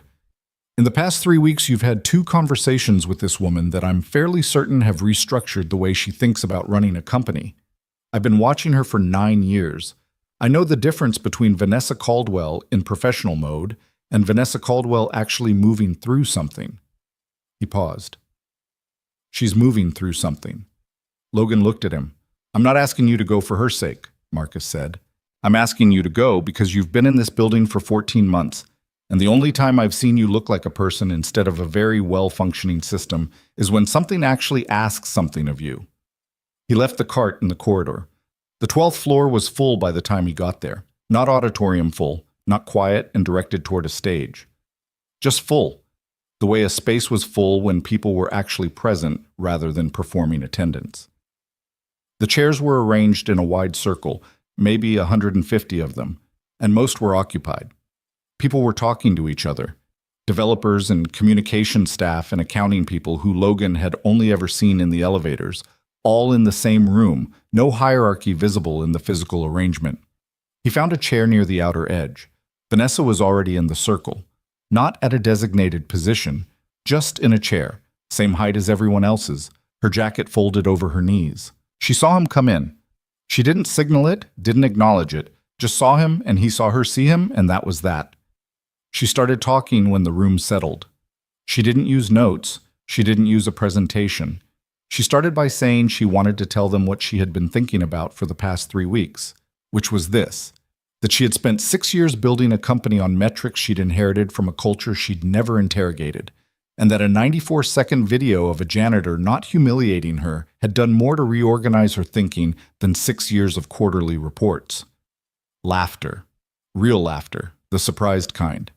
She talked about the rematch booking. She talked about canceling it. She talked about what she had been learning in early morning sessions on a gym mat, about the difference between force and precision, between winning and making the right call for the room. She talked about Tara Wills, the event coordinator who had posted the video, who was in the room. Logan could see a young woman in the 3rd row of chairs go very still. And she said that she was not going to be disciplined, and that the footage had been honest documentation, and that honest documentation of the people in this building doing right things was something she wanted more of, not less. She talked about what she called the gap problem, the way expertise created distance, the way authority created distortion, the way leaders stopped getting accurate information because the information had to travel through too many layers that were invested in making it palatable. She said she had watched someone manage that gap deliberately, with care, in a way that gave the other person something real instead of just protecting them from something real. And she had been trying to figure out how to do that at a company level. She said she wanted to reorganize how they ran their quarterly leadership reviews. She said she wanted cross-departmental feedback structures that weren't anonymous because anonymous feedback created honesty without accountability, and accountability without honesty was already the problem. She said she had ideas, and she wanted the room's ideas, and she was genuinely asking, not performing asking. She spoke for 22 minutes. Afterward, the room didn't immediately break into the usual post-meeting exodus. People stayed. Conversations started. Logan watched from his chair as the department heads, who had come in with the practiced wariness of people expecting a policy announcement, left, looking like people who had been given a permission they hadn't known they were waiting for. He stood up to leave. Vanessa was across the circle, talking to a group from engineering. She glanced over just briefly, and he gave her a single nod. The specific nod of someone who has seen a thing done well and is not going to make it into a larger gesture than it needs to be. She held it for a second, then went back to the conversation. He went back to 2, picked up the cart, and finished the afternoon circuit. 3 days later, on a Friday evening, he picked Sophie up from school, and they stopped at the aquarium supply store that had opened 3 months ago on Clement Street and spent 45 minutes examining saltwater tank options with a level of seriousness that the teenage store employee had clearly not anticipated from a man and his 8-year-old. Sophie cross-referenced the store's tank specs against the notes she had made from the library book. She asked the employee 2 questions he couldn't answer and 1 question Logan answered from memory, which made Sophie give him the look she gave him when he accidentally revealed competence in an unexpected area. "You know about saltwater tanks?" she said. "I know a little about a lot of things." "Why?" "Because that's what happens when you spend enough time paying attention." She considered this. "Is that what you tell people? At work?" "I don't tell people much at work." "But is that what you'd tell them?" He looked at her over the tank specs. "Maybe," he said, "if they asked." She went back to the specs. "I think you should tell people things more," she said, with the offhand certainty of someone stating an obvious fact. "You know a lot. It's wasteful." "Wasteful," he repeated. "That's the word." She pointed at a mid-sized setup with a sand substrate included. "This one. It has the right depth for stratification." He looked at the price tag. He looked at his daughter. He thought about what Reyes had said about unused things. He thought about a circle of chairs on the 12th floor and a woman who had decided in front of 150 people to try something she wasn't sure she could do. "Okay," he said. "That one." Sophie's face did something she was already too old to let it do in public. A flash of pure, unguarded happiness, the kind that hadn't learned yet to be managed. He paid for the tank, and they carried it home in 2 trips, and that evening he sat on the living room floor assembling the substrate layer while Sophie read the stratification instructions aloud in a voice that was trying very hard to sound like a scientist and not like an 8-year-old who was very excited. Outside, the city made its ordinary evening sounds. Inside, the 2 of them worked on the small ecosystem that Sophie was building, that Sophie was going to stand beside in front of her class and explain with a confidence he recognized and had not given her. She had come to it herself. And he thought that maybe that was what Reyes had been trying to tell him, that the things you grew in someone else didn't disappear just because you stopped tending them, that they went on. The tide pool project won 2nd place. Sophie came home from school on a Thursday with the ribbon in her hand and the expression of someone who had very complicated feelings about 2nd place and was working through them in real time. She put her backpack down by the door, put the ribbon on the kitchen table, and sat across from it like she was having a staring contest with it. Logan came in from the kitchen with 2 glasses of water and put one in front of her. "2nd place is good," he said. "I know 2nd place is good." "Who got first?" "Alicia Brennan. She did a butterfly migration study. She had a real butterfly chrysalis." Sophie looked at the ribbon. "A real one. It hatched during the presentation." He sat down. "That's hard to compete with." "It hatched, Dad. Right there. In front of everybody." Mrs. Perez cried. "Okay, that's just luck." "It was great luck." Sophie picked up the ribbon and turned it over in her hands. "But my stratification was really accurate. Alicia's chrysalis didn't have stratification." "Butterflies generally don't, no." Sophie looked at him. "Did you actually come to watch?" "I was at the back. You were explaining the oxygen levels in the lower substrate zone. You didn't miss a word.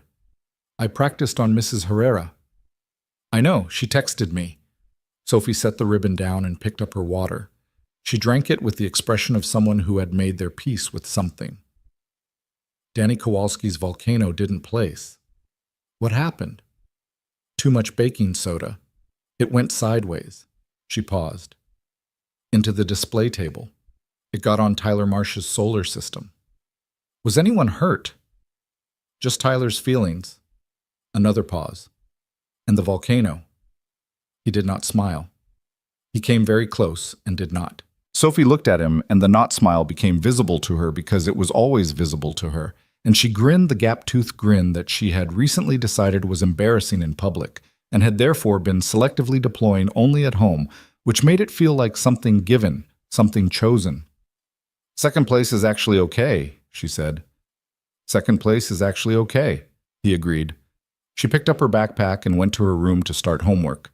He stayed at the table and looked at the ribbon for a moment, the small blue fabric with its silver print, the evidence of a project about stratification and ecosystems that an 8-year-old had built in their living room with borrowed library books, and a saltwater tank, and a father who had assembled the substrate layer on the floor while she read instructions in her scientist voice. It was the most ordinary kind of good thing, the kind that didn't announce itself, the kind you had to be paying attention to notice. He noticed. The envelope appeared on his locker, not slid under the door this time, but taped to the front, which meant someone had put it there openly, not covertly. His name in handwriting he recognized now, the precise, controlled script of someone who took even small things seriously. He opened it at the end of his shift, standing by his locker with his work shirt still on. Inside was a folded piece of paper. Not a card this time. A full page, covered front and back in the same handwriting, which was unusual because Vanessa Caldwell communicated primarily through her assistant or through the kind of short, precisely worded messages that said exactly what they needed to and nothing additional. This was not that. He read it in the parking lot, sitting in his car with the engine off. "Logan," it began, without preamble. "I've started this 4 times and thrown out the previous 3 because I kept writing it the way I write board communications, which is to say structured and defensible and designed to minimize the chance that the reader will find something to disagree with. I'm going to try to write it the way you talk, which is to say without architecture. I received something this week that I want you to know about. I don't know if she told you she was going to send it. I suspect not, because from what I understand about her, she does things on her own timeline and in her own order. Sophie wrote me a letter." He stopped reading. He read that sentence again. Then he kept going. It arrived at the company address, which means she looked up the company. I don't know how she got the specific mailing address. I'm guessing she asked Mrs. Herrera, or possibly the internet, which apparently has no real barriers for determined 8-year-olds. The envelope had my full name on it, spelled correctly, which I found out later she had looked up to make sure. The return address was your apartment. She wrote 3 paragraphs in pencil, in handwriting that is clearly trying very hard to be neat. She introduced herself as Sophie Hart, age 8, and said she was writing because she had something to say to me, and her father had taught her that if you had something to say to someone, you said it directly. She said she knew I worked with her father. She said she didn't know everything about what had happened at the company event or with the video, but she knew something had changed in the past few weeks because her father had started smiling at things that weren't jokes. She said, and I want to quote this exactly, "He smiled at the radio on Tuesday, and it wasn't even a good song. She said she wanted to thank me for whatever my part was in that. Then she said something I've been thinking about for 3 days. She wrote, 'My dad has a lot to give people. He just forgot that people want it. I think maybe you reminded him.' And then she signed it, respectfully, Sophie Hart, the scientist, not the janitor. That's my dad." He sat in his car with the letter in his hands and the late afternoon city going about its business outside the windshield, and he did not do anything for approximately 90 seconds. He had not known about the letter. Sophie had not mentioned it. He tried to remember if there had been a moment in the past week where she had been unusually occupied, and he found it last Sunday afternoon while he was doing laundry. She had been at the kitchen table for 2 hours with what he had assumed was homework. She had asked him once how to spell respectfully. He had spelled it for her without asking why. He folded the letter back into the envelope. The letter continued on the back of the page. He had stopped reading when he reached Sophie's name, and he sat there for another moment before he turned it over and kept going. I've been trying to figure out what to do with what she wrote, because I'm not used to receiving things I don't know how to categorize. The honest answer is that it moved me in a way that very little has moved me, and I've been sitting with that for 3 days instead of deciding what to do about it. Here is what I think I want to say. I came into this, whatever this is, these weeks, these conversations, with the assumption that I was pursuing an answer to something. Who you were, why you moved the way you moved, what the sparring match meant. I came into it the way I come into most things, which is with an objective and a method. I don't think I have an objective anymore. I think what I have is something much less organized and considerably more inconvenient, which is that I look forward to Tuesday and Thursday mornings in a way that has nothing to do with the sparring. I look forward to the conversation, to the version of myself I seem to be when I'm talking to you, which is less defended than the version I take everywhere else. I'm not asking you for anything. I'm aware that I have significantly more power in this building than you do, and that this letter could be read as, I'm aware of the complications. I'm not asking you to respond. I'm telling you this because Sophie told me her father taught her to say things directly to people if you have something to say, and I thought that was advice I should take. I'm also going to tell you something separate, which is that I want to propose something professional. I'll explain that in person, if you're willing. Same time, same floor. I'll be there. Vanessa. He read the letter twice. Then he put it in his glove compartment, started the car, and drove to pick up Sophie from Mrs. Herrera's.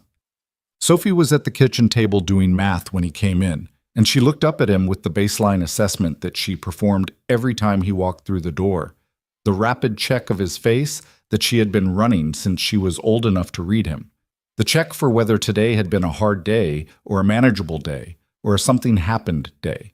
She read him immediately. Something happened, she said. Math, he said. You have a face. Sophie.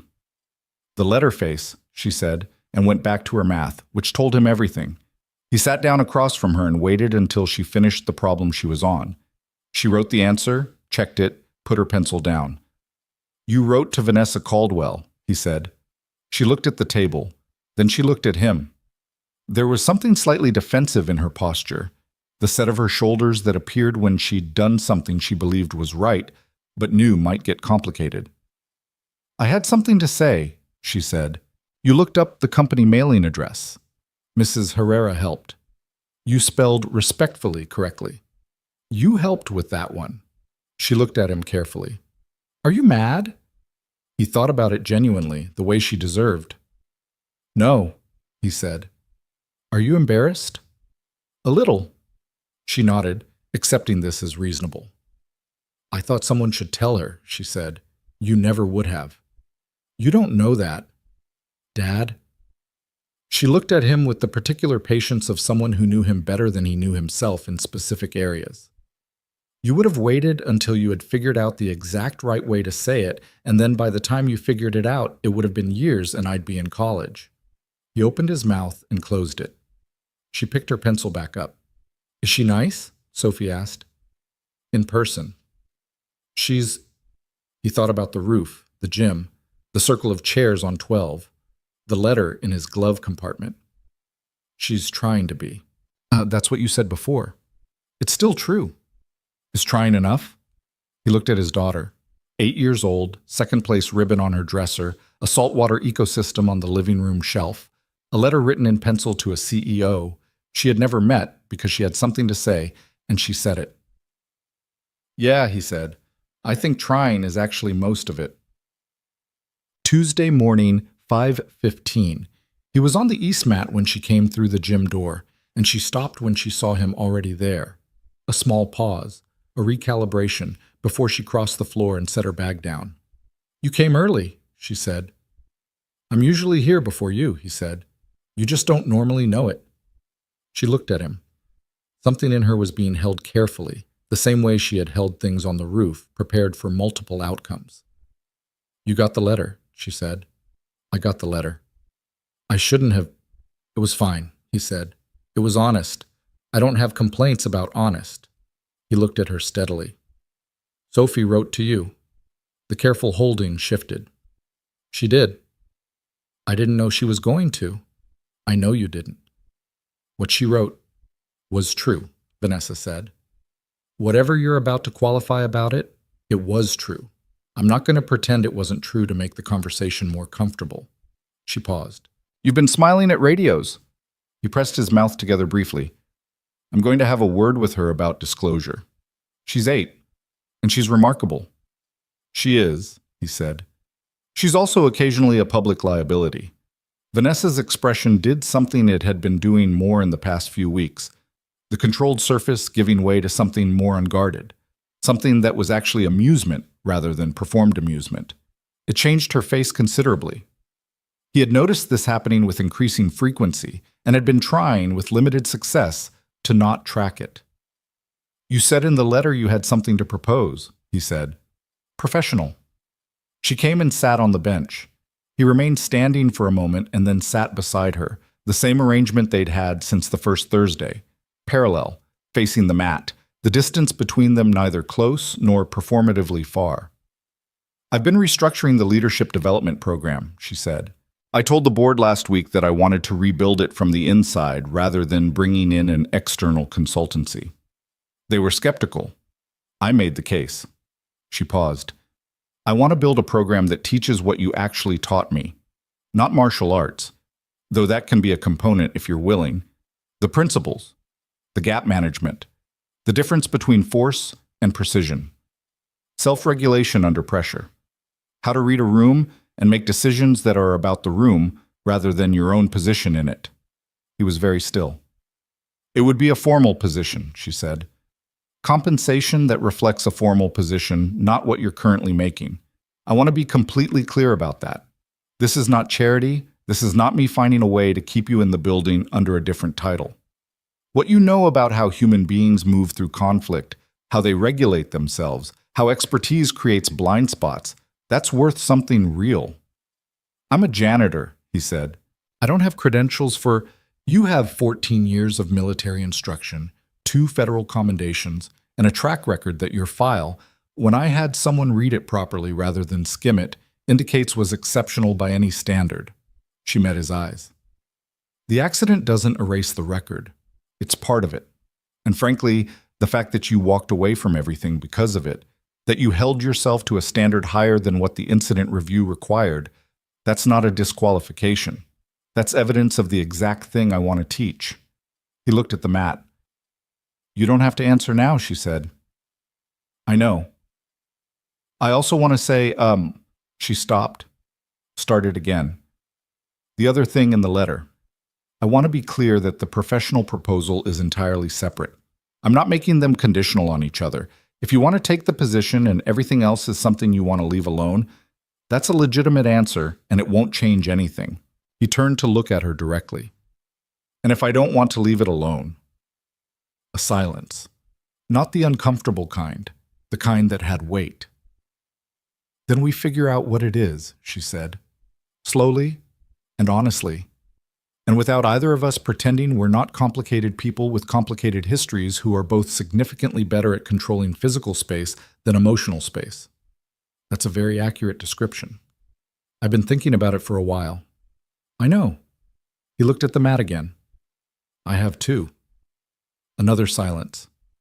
Outside, the city was warming up for its day. The gym hummed with its particular morning quiet, the quality of a space that was meant for effort, at rest. I don't do things slowly, she said. That's a genuine warning. I have to work at it. I know. I've watched you do 3 things quickly that you later decided were wrong. The rematch booking. And 2 others. She looked at him. What were the other 2? The first Thursday session. You came in trying to prove something instead of trying to learn something. I watched you reset around minute 12. That took me 12 minutes? 11 and a half, she exhaled. And the third? The board meeting 2 weeks ago. You started the speech 3 minutes in a direction that would have been the professional version rather than the honest version, and you caught it and changed it. Took you about 45 seconds. You were watching from the back. You invited the whole company.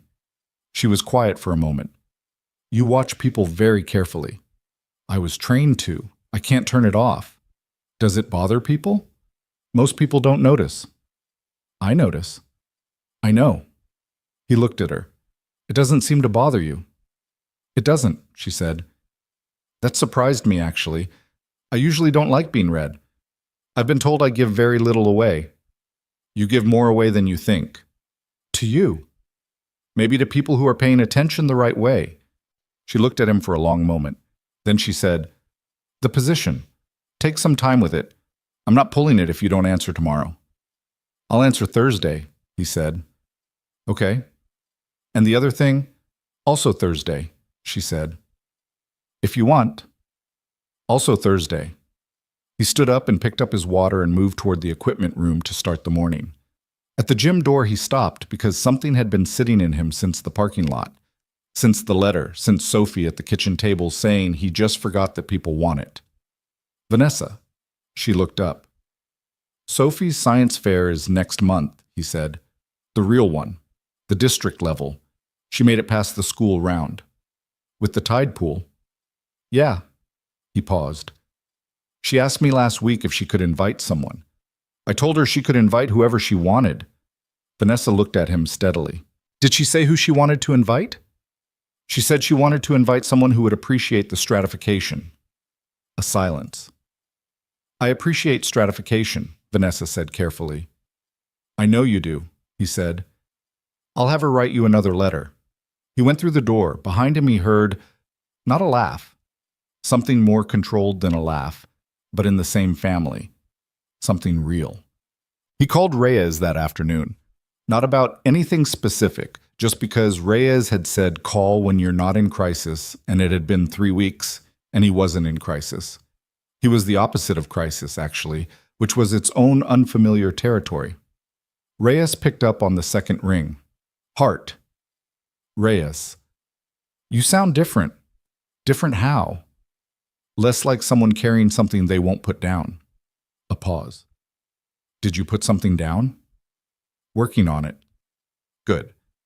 The voice on the other end shifted slightly, the informal ease of two people who had done hard things together and had the particular shorthand of that. You call for a reason or just to call? Just a call.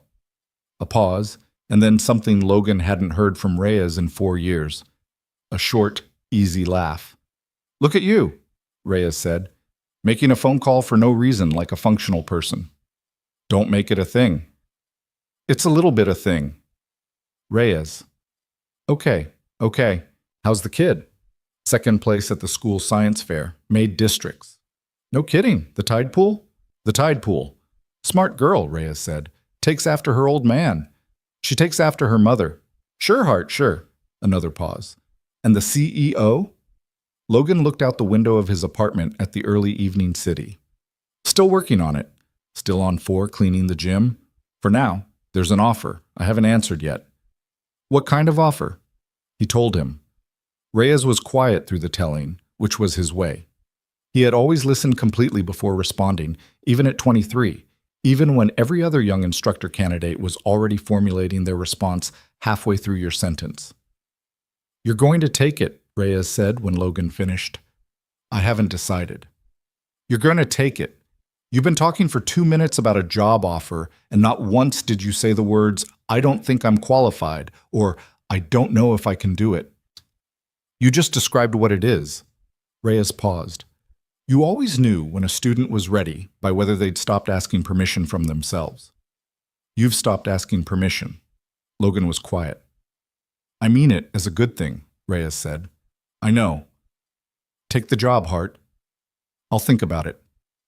You've already thought about it. Take the job. A pause. And if it's not just a job offer, it's complicated. Everything real is complicated. That's not actually a reason. Another pause. You spent 4 years in a building erasing yourself. You have an 8-year-old who can identify saltwater organism stratification and a woman who wrote you a letter without architecture.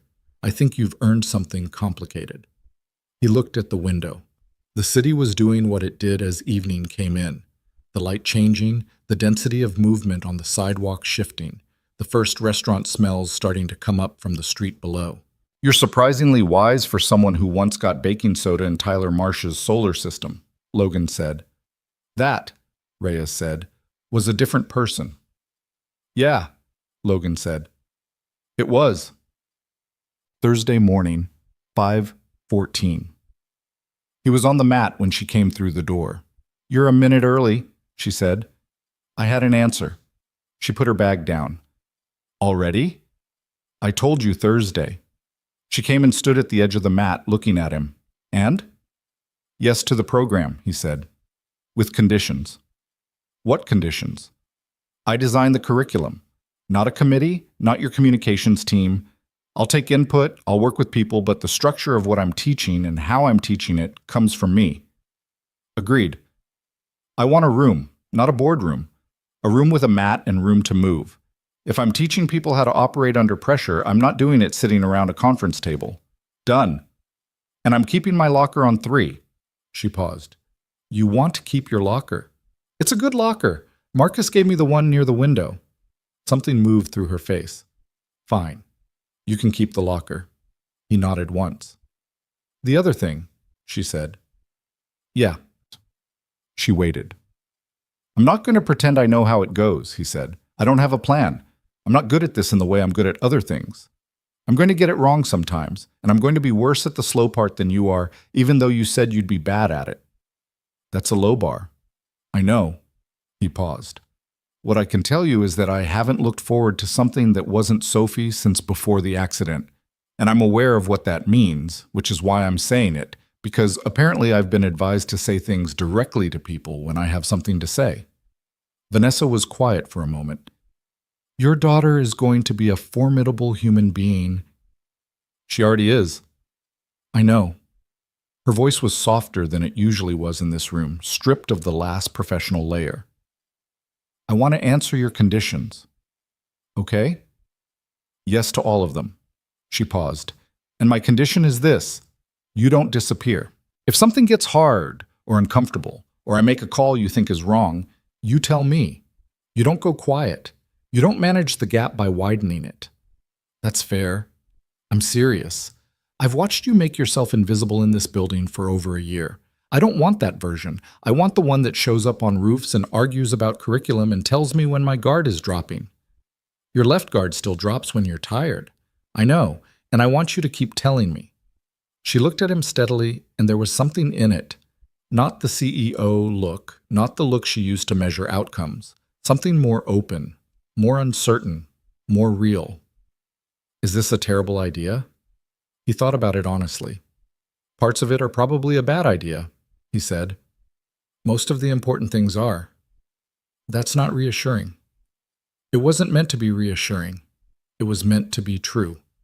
She held his gaze. Okay, she said. Okay, he said. The Nexus Leadership and Resilience program launched 8 weeks later in a converted training room on the 4th floor adjacent to the gym with a mat floor and movable walls and a whiteboard that Logan had specifically requested be writable on both sides. The first cohort was 18 people, a mix of managers, senior engineers, 2 VPs, and at Logan's specific request, Tara Wills, the event coordinator who had posted the video. Vanessa had raised an eyebrow at that inclusion. Logan had said, she documented something real when nobody else was paying attention. That's a skill set. Vanessa had not argued. The first session did not involve sparring. It did not involve exercises or assessments or the kind of icebreaker games that Logan had banned by name in the curriculum design. It involved 18 people sitting in a circle. Logan had kept the circle from Vanessa's all-company meeting because it was structurally honest, and one question written on the whiteboard that he did not explain or contextualize. The question was, what do you do when you're afraid you're wrong? They talked for 2 hours. At the end, Logan told them to come back in a week prepared to show him what they were actually good at. Not their job function, not their title. What they were actually good at, in their hands, and their judgment, and their instincts. He drove to pick up Sophie from school, feeling something he took him most of the drive to identify. It was the specific sense of being in the right place for the right reasons. Doing the thing you were built for, in a context where it could actually mean something. He had felt it before, a long time ago, before everything. He had thought it was gone. It was not gone. It had just been waiting for the right room. The district science fair happened on a Saturday morning in the gymnasium of Westbrook Middle School, 3 towns over, which was large enough that Sophie spent the drive there looking out the window with the specific focus of someone committing details to memory. Vanessa met them in the parking lot. Sophie saw her coming and turned to Logan with the expression of someone who had arranged something and was watching the arrangement unfold. "She came," Sophie said, with zero surprise and maximum satisfaction. "You invited her," Logan said. "I know." Sophie looked up at him. "Is that okay?" He watched Vanessa cross the parking lot in her jacket and her flat shoes, carrying a coffee she'd apparently gotten on the way, walking toward them with an expression that was trying to be professional and was not entirely succeeding. "Yeah," he said. "That's okay."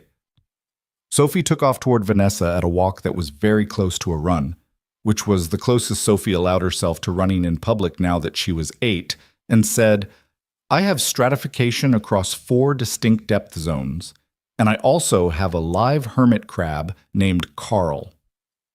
Vanessa crouched down to Sophie's level. Without being asked, without performance, just the simple choice to be at eye level with the person she was talking to, and said, "Tell me about Carl." Carl is technically Clibinarius vittatus, which is a saltwater hermit crab, and he is adapted to the middle stratum, which demonstrates behavioral response to habitat conditions, which is actually more interesting than just having him in the display tank because it shows dynamic interaction with the ecosystem rather than just its existence. Vanessa looked up at Logan over Sophie's head with an expression that said, "She's 8 years old." Logan said nothing. He did not hide the smile this time. He let it happen fully in the middle of a parking lot on a Saturday morning in front of his daughter and a woman who had arrived for a science fair carrying coffee, and it felt like the most natural thing he had done in 4 years. Sophie grabbed Vanessa's free hand and pulled her toward the entrance, already talking about the second depth zone. Vanessa went.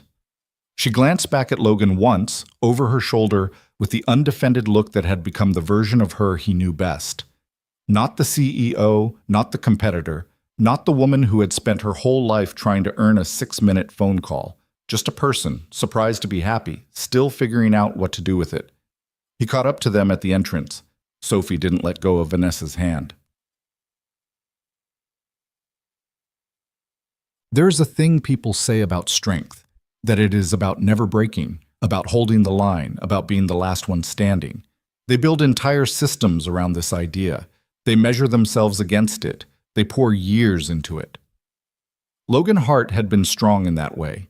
He had trained his body and his mind to operate at the edge of capacity, to stay functional when everything else failed, to be the person in the room who did not bend.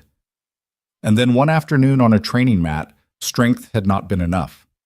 A young man's arm. A fraction of a second. The irreversible weight of a single sequence that ended wrong. He had spent 4 years confusing 2 things, the failure of one moment and the failure of himself. He had treated them as the same thing. He had made himself invisible as a kind of penance, as if the act of being seen was the thing that needed to be punished. What he had not understood in those 4 years of early shifts and empty corridors and careful distance from everything that might require him to be someone again was that strength was never the absence of breaking. It was what you did with the break, whether you used it to disappear or whether you used it to become something more precisely calibrated than you had been before. Reyes had known that.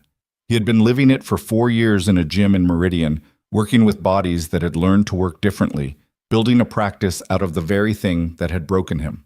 Logan had looked at that and called it survival. It was more than survival. It was what strength actually looked like, not unbroken, rebuilt. Rebuilt with knowledge that unbroken things can never have. Vanessa had been learning this, too, from a different direction. She had built a life on the equation her father had given her. Excellence equals worth, results equal identity, winning equals being safe. She had run that equation for 30 years, and it had produced a company and a reputation and a framed magazine cover and a father who called for 6 minutes when the results were good enough. She had defended that equation against everything because to question it was to question everything she had made herself into. And then a janitor with quiet eyes had put her on a mat without arrogance and without cruelty and without any desire to prove anything, and the equation had started to fail. Not dramatically, just slowly, in the way things fail when they are no longer the right tool for the problem.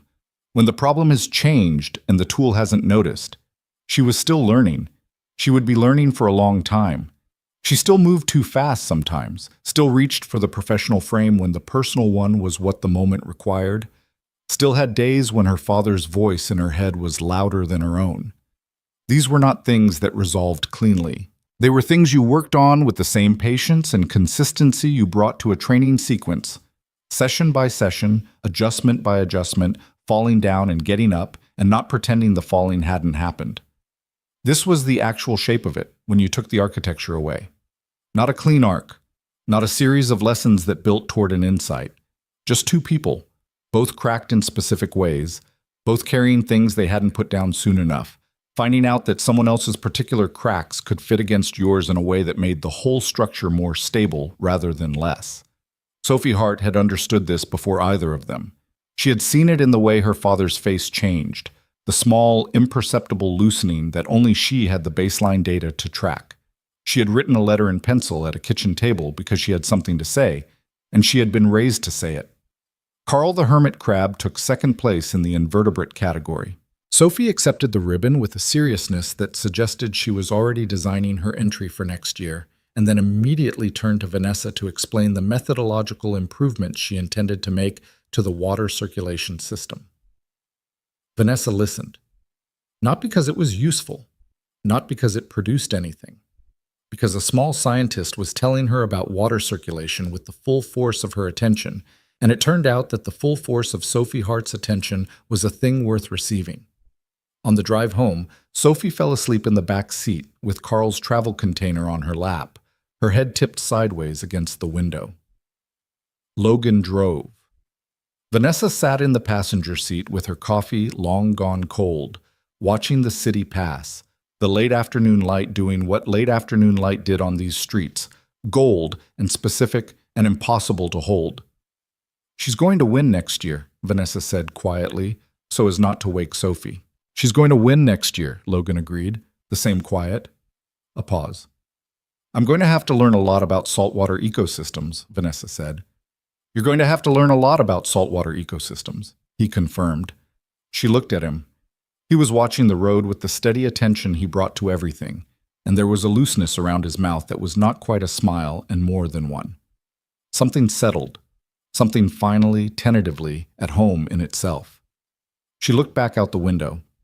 Behind them, Sophie breathed in the deep rhythm of someone entirely at rest, her hand still curved around the container in her lap. The city went on being the city. The afternoon light moved the way it moved, neither waiting nor hurrying. The three of them drove home through it.